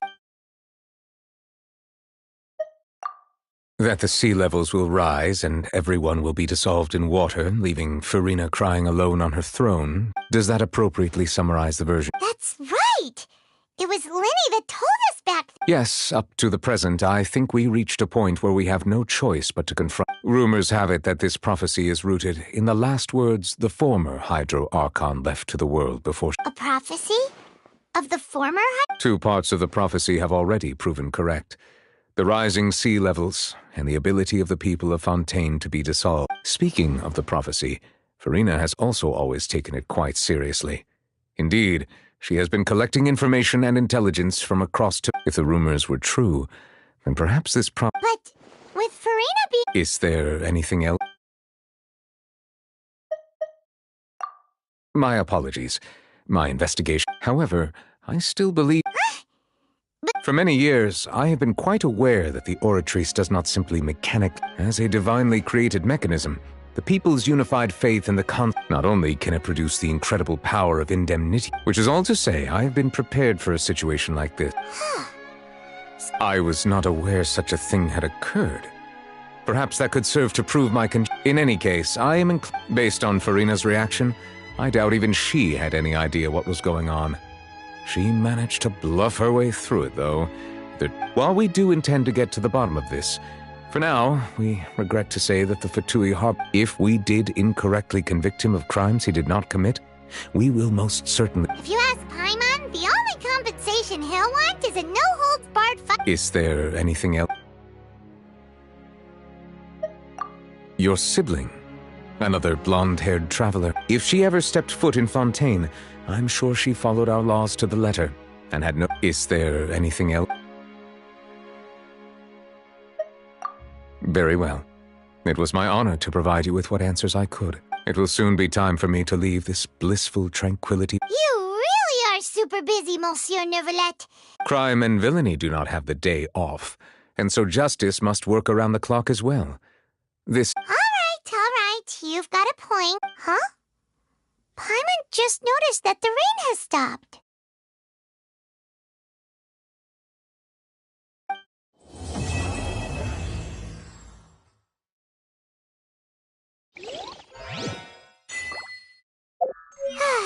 You know, we've been walking around for a while now.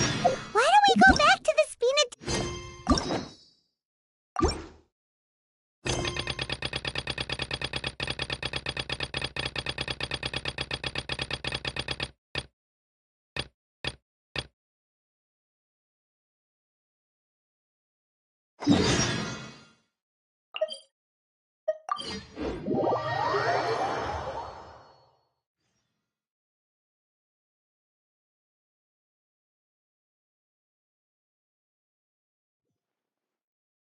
Navia said something about having a place ready for us there, didn't she?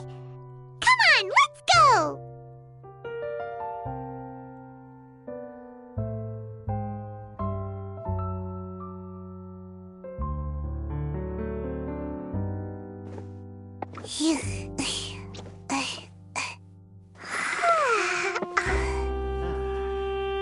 There'll be an extra fee for that. So think about it.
As promised.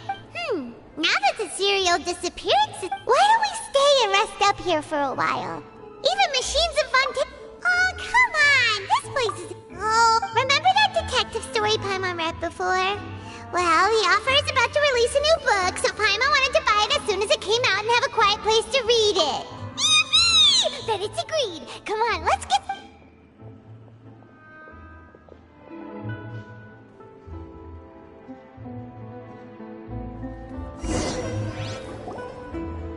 Paimon didn't expect that style at all. Even though it's a detective novel, it's also like a social documentary. Whew. It's actually pretty good.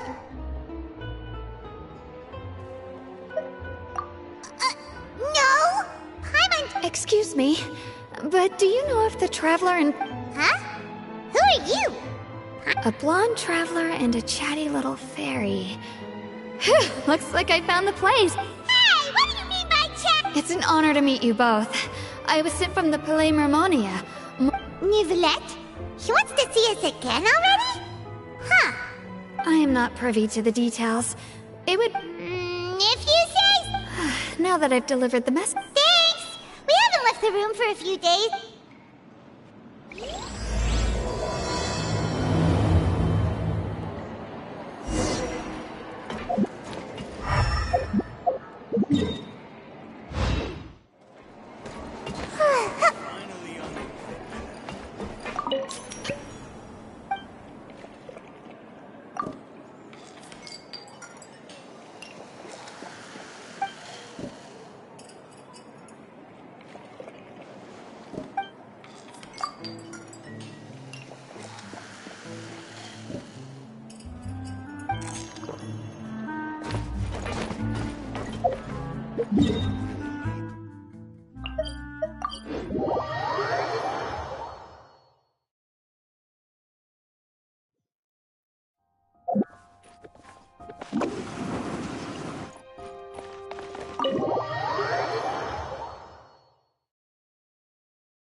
Did you want to see us about something? Huh? Yes, I did send someone to fetch you. But as for what I'd like... Given that we've already made the trip here, you should just tell us. Bet you need us to help you with something, right? I do indeed have something I'd like to ask you to do. However, you should wait until after the situation... If I'm understanding you correctly, the Snezhnayan Harbinger known as the Knave has essentially requested a diplomatic meeting with you, correct? I heard that she was originally from Fontaine, but for her to suddenly arrive, I sincerely advise you to refuse her invitation. I'm sure you're aware that her purpose is most likely related to Child's recent predicament. We convicted one of the Snezhnayan Harbingers in a court of law, but we have yet to provide any form of detailed report on the matter. This does indeed provide an I believe we should adopt an evasive stance until we can provide a proper No, we shouldn't. I think... Oh? Well, you see, we are the ones that owe an explanation.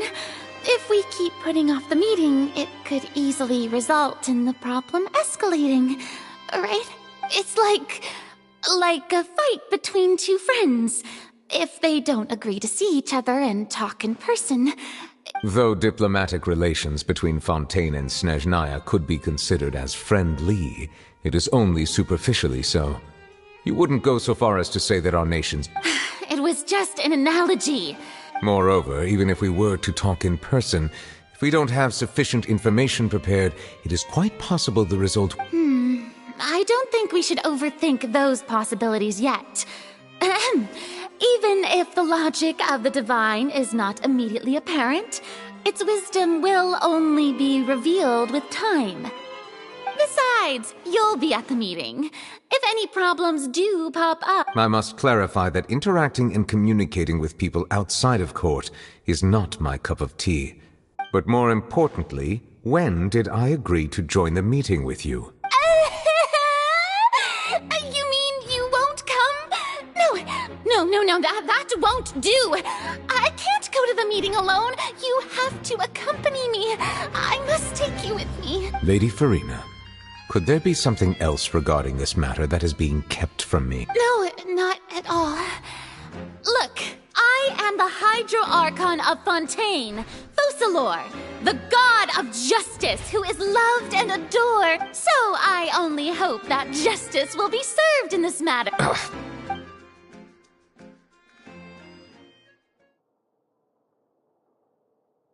Though it could officially be considered a diplomatic conference, I prefer to see our meeting today as an ordinary tea party. I assume you see it the same way, Miss Farina?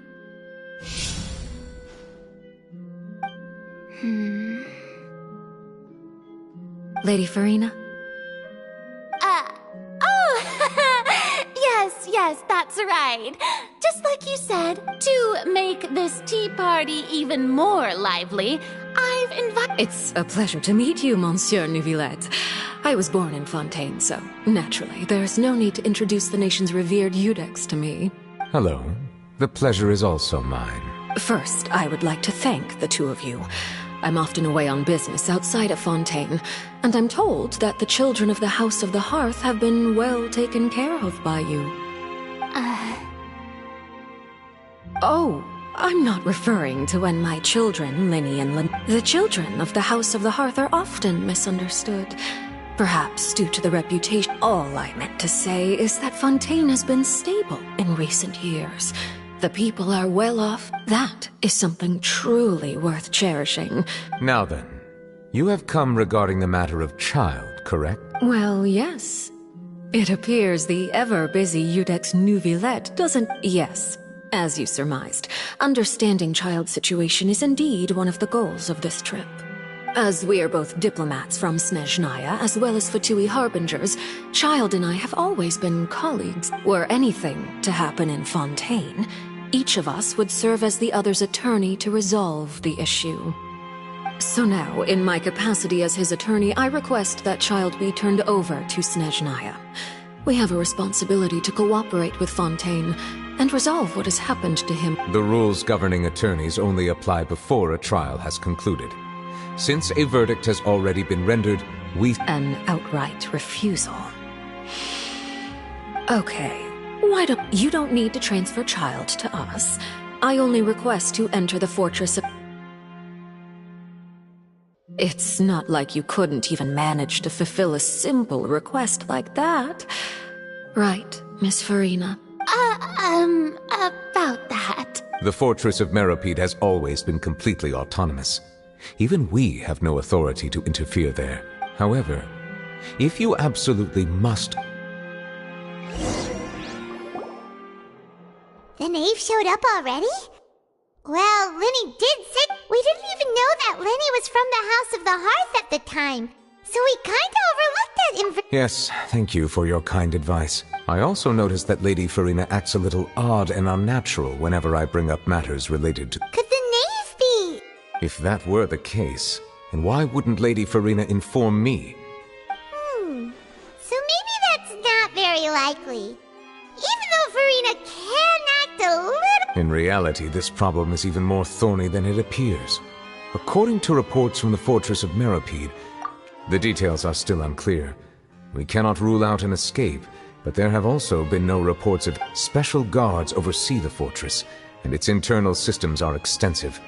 Combined with the special characteristics of the surrounding terrain, an escape should not be possible. I suspect that there's something else behind Child's disappearance. I was only willing to share this information with you because you are friends of Child, and it is my duty to... So this is what you want to do? Yes. I would like you to go to the... This was my proposal during our meeting with the knave. Rather than allowing her to intervene, the knave did not seem satisfied by my proposal, but she still agreed to go along with it for the time being. So that means we bought ourselves some time. Firstly, you're already acquainted with Child. Your eye. And secondly, is the consideration of the Isn't it just Fontaine? I would not define it so crudely. The fortress of Meropide is not affiliated with the court system of Fontaine on paper. It has always existed. Early in Fontaine's history, criminals were punished with exile, not imprisonment. Even today, sentences against The fortress of Meropide may seem like a prison, but it should in fact be regarded as a gathering place for exiles. All we do is dispatch guards to keep watch and help maintain security. But we have no right. Although I do have a personal relationship with the administrator there, neither myself nor the courts have the right to be... Oh, Paimon gets it now. Correct. I will arrange false charges against you so that you may secretly investigate inside the fortress during your detention. So, are you two willing to accept my proposal? Yeah, no matter how you look at it, it seems... You two have my sincere thanks. This matter is of critical importance to Fontaine's current situation. Also, I hope that both of you can keep this operation. We will rendezvous at the Fortress of Meropide's entrance. Prepared ourselves? perhaps you could enjoy a good meal and have a nice bath. I'm afraid... All right! Even though we'll be there on trumped-up charges, on second thought, is it too late to back out? Please do not worry. Since you are sacrificing, you will be compensated according to the highest standards permitted to legal staff. Now that's more like it! Come on, Traveler! Are you leaving now?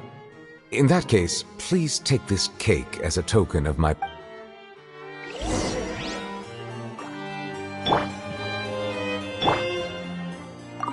Oh, no need to thank me for it. Just be sure to enjoy it. Transfixed!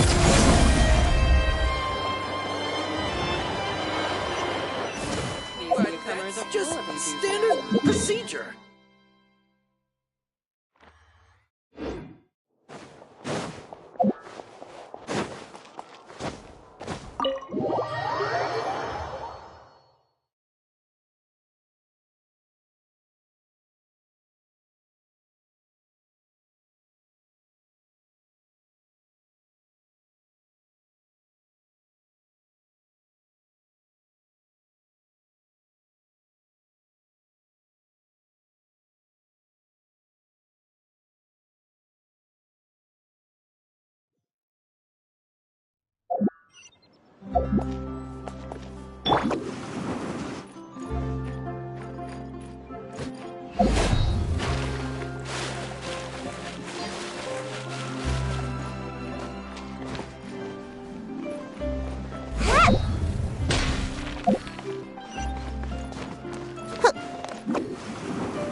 Paimon will have that!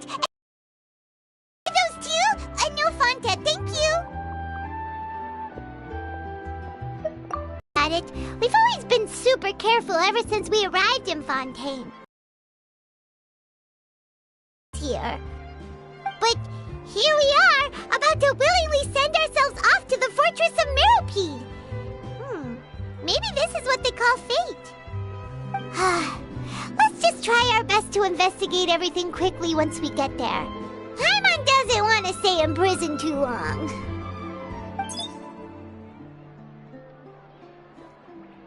Oh, what is that I hear? Is it the taste of a breaking story? Hey! You can't hear a taste!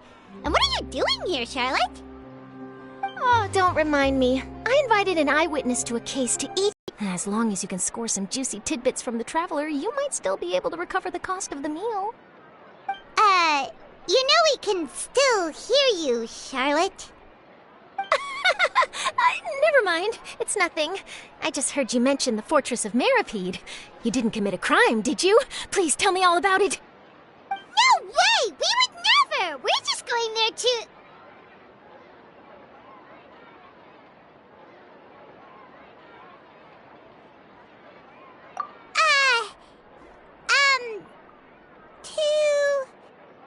Oh no, Paimon almost forgot that Neverlet told us to keep it a secret!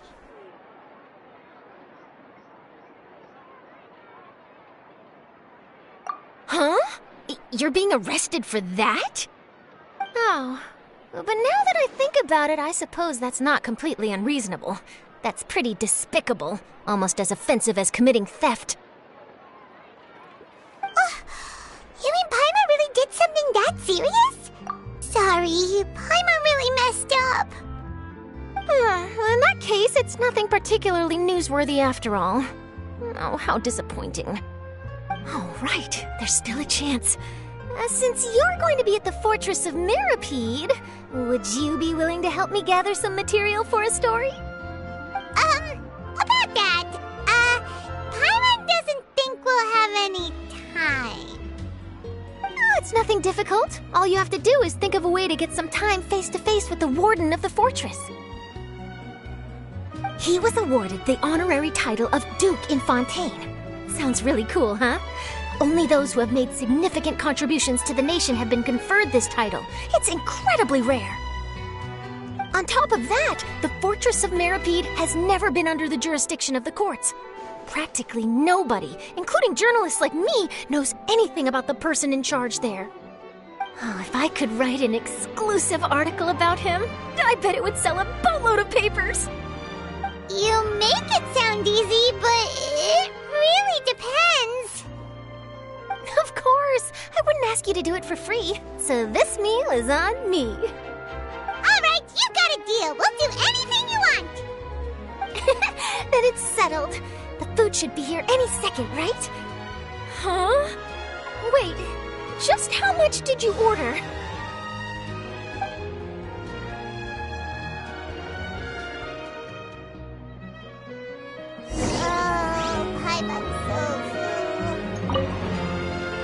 I had no idea you could eat so much. That didn't go according to plan. Please, please, don't forget about the material for my news article.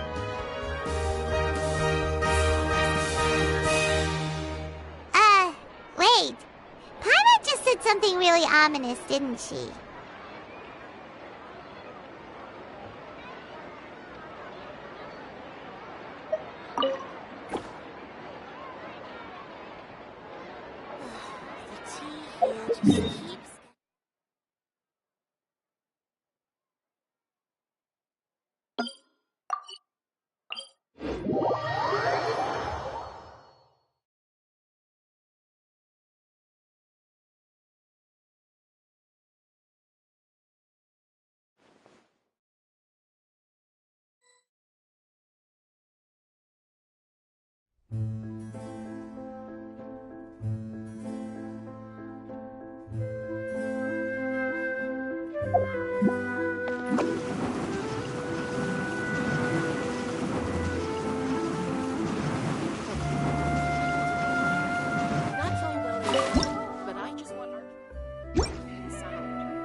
You have come, just as promised. Yes, this is the one and only entrance to the fortress of Meripede from Arrhenius. Careful. You may want to step back a bit. Ooh, so you have to go down from here? Is the prison underwater? Utilizing both the barrier of the water as well as the fear humans have of the depths, the fortress of Meripede is naturally the perfect place to confine and guard criminals. But do not worry, it is not nearly as frightening inside as you may think. You will see for yourselves once you are down there. Paimon hopes you're right. Don't know about you, but just thinking about being at the bottom of the sea like that gives Paimon the heebie-jeebies. Oh, and there's one more thing. I mentioned that I have had personal dealings with the administrator of the fortress, Wriothesley. He's a very shrewd fellow. Yeah, we heard about him too. He's that Duke, right? Correct. He is the highest-ranking manager of the underwater prison. Even though you are going there to investigate at my behest, it would behoove you to avoid any confrontation with him or any of his subordinates. The Duke rarely ever leaves the fortress of Meripede, but that does not mean he is not privy to all that is happening inside and outside the fortress. He is quiet, but not unaware, so please bear that in mind. All right, that's about all the time that we have to talk privately. I'm counting on you two. Don't worry, we won't let you down. Good. Madeline! I'm here, Monsieur Nervalet. These two are the newest convicts, I presume? Don't worry, they won't escape on my watch. Like we would try. Please follow me, you two. I'll process your paperwork for entering the Fortress of Meripede.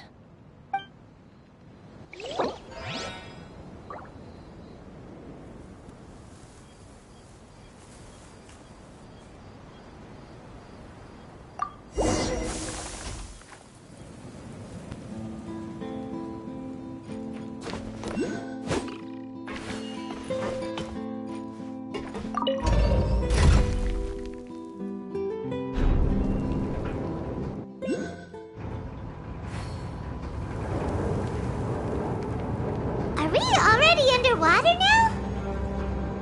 Huh. So this is what it feels like to be a criminal in Fontaine. You two seem to be taking this pretty well. It's rare to see convicts in such a good mood.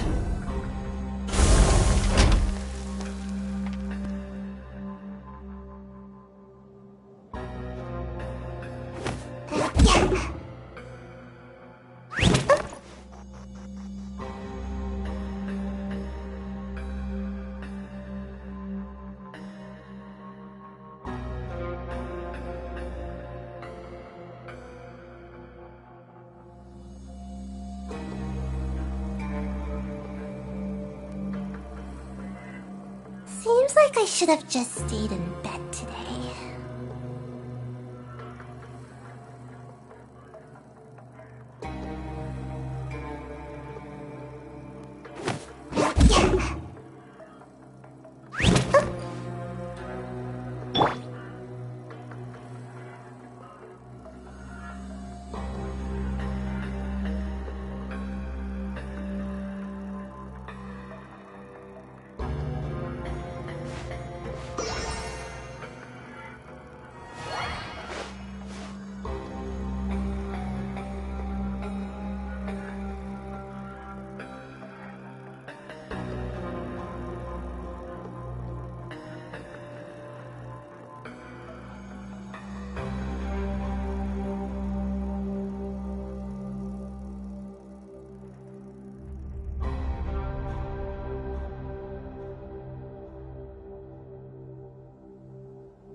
Monsieur Nervalet personally requested I escort these 2 convicts. Well now, aren't you the lucky one? Must be nice to be on good terms with the big shots like the— Well, have you tried service with a smile? Who knows? Yeah, right. As if. Every criminal comes through, and even if I did smile at them, the convicts would probably just think that I'm some freak getting some kind of twisted— Oh, she's got a point. Well, I've finished transferring you. You 2 will register here? Yep. I'll take it from here. Okay, let me see. That would be— Let me confirm your charges and sentence. Eating a cake specially prepared for the Archon by a Snezhnayan envoy without the Archon's permission, thereby incapacitating— Huh? Wait!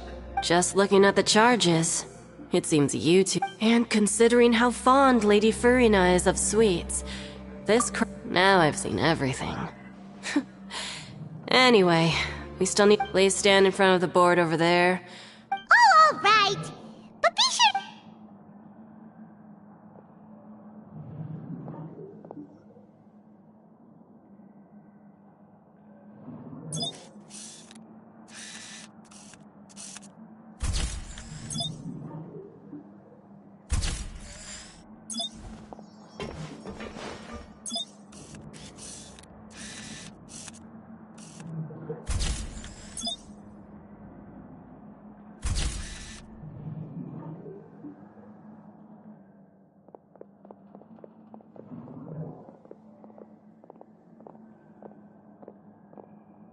And we're done. Thank you for your cooperation. Huh?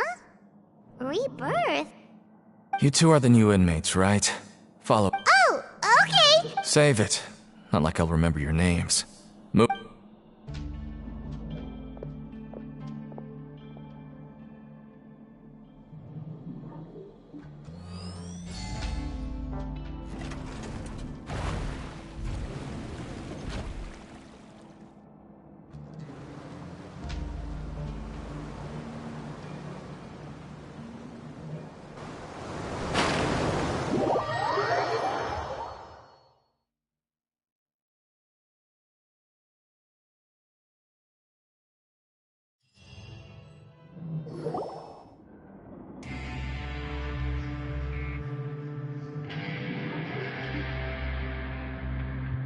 So, are you one of the guards?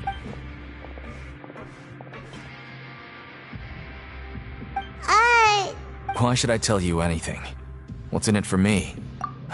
This is exactly why I can't stand you fish. I wouldn't even be doing this if it weren't for the credit coupons. Credit coupon? Alright, seeing as you're not the annoying kind that's getting dragged in here crying and blubbering, I guess I can tell you a few things. Mora means nothing here. Here, we use credit coupons. Coupons can get you almost anything in the Fortress of Meripede. Desires? Fulfilled.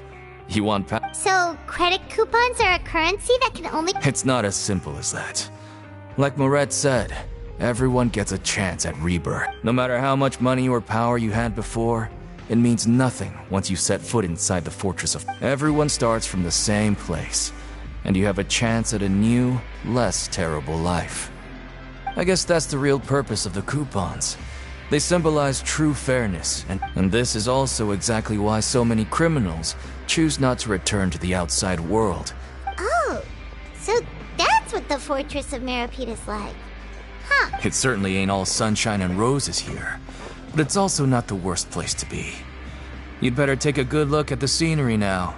It'll be the last chance you get for a while. After being away from the sunlight for so long, even the terrifying depths of the sea start to feel like home. It just stops feeling oppressive, you know? Oh, I'm actually an inmate like you 2. Welcoming newcomers is a job I've picked up to earn some extra coupons. Why aren't you answering? I've told you enough for free. Any more in— So all you care about is— Almost there. It's down through here. Your turn to give it a try. May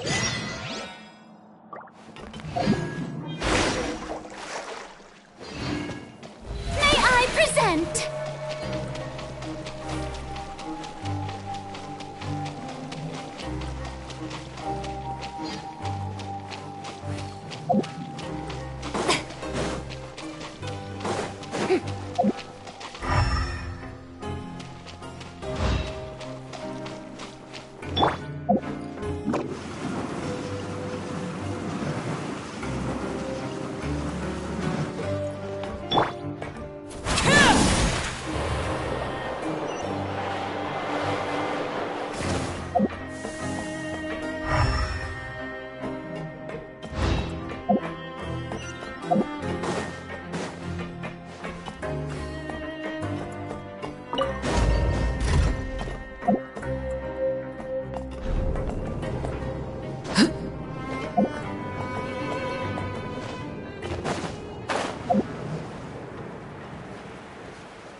We're going even...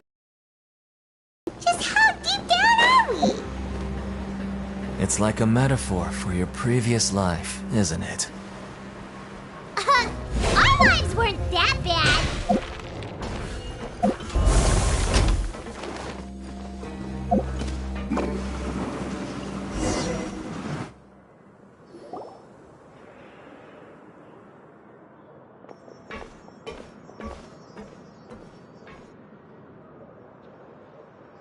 So this is the actual entrance to the fortress of... Huh.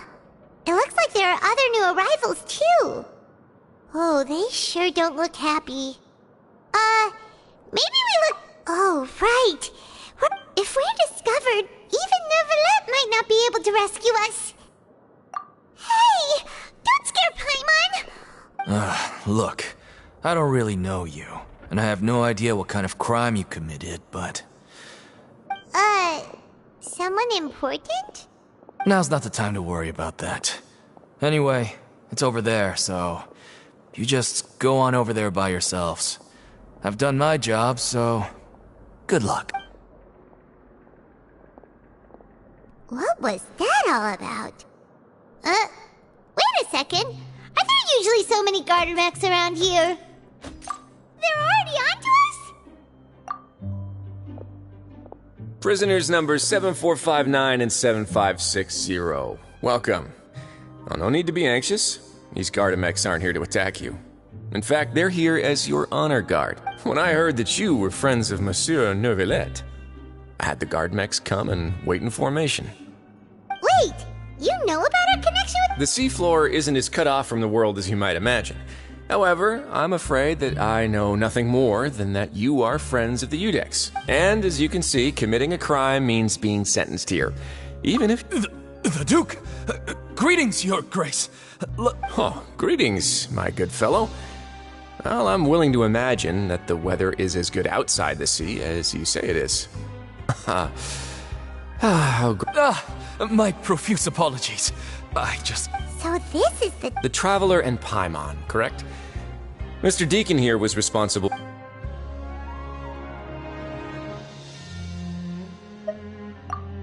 Outstanding!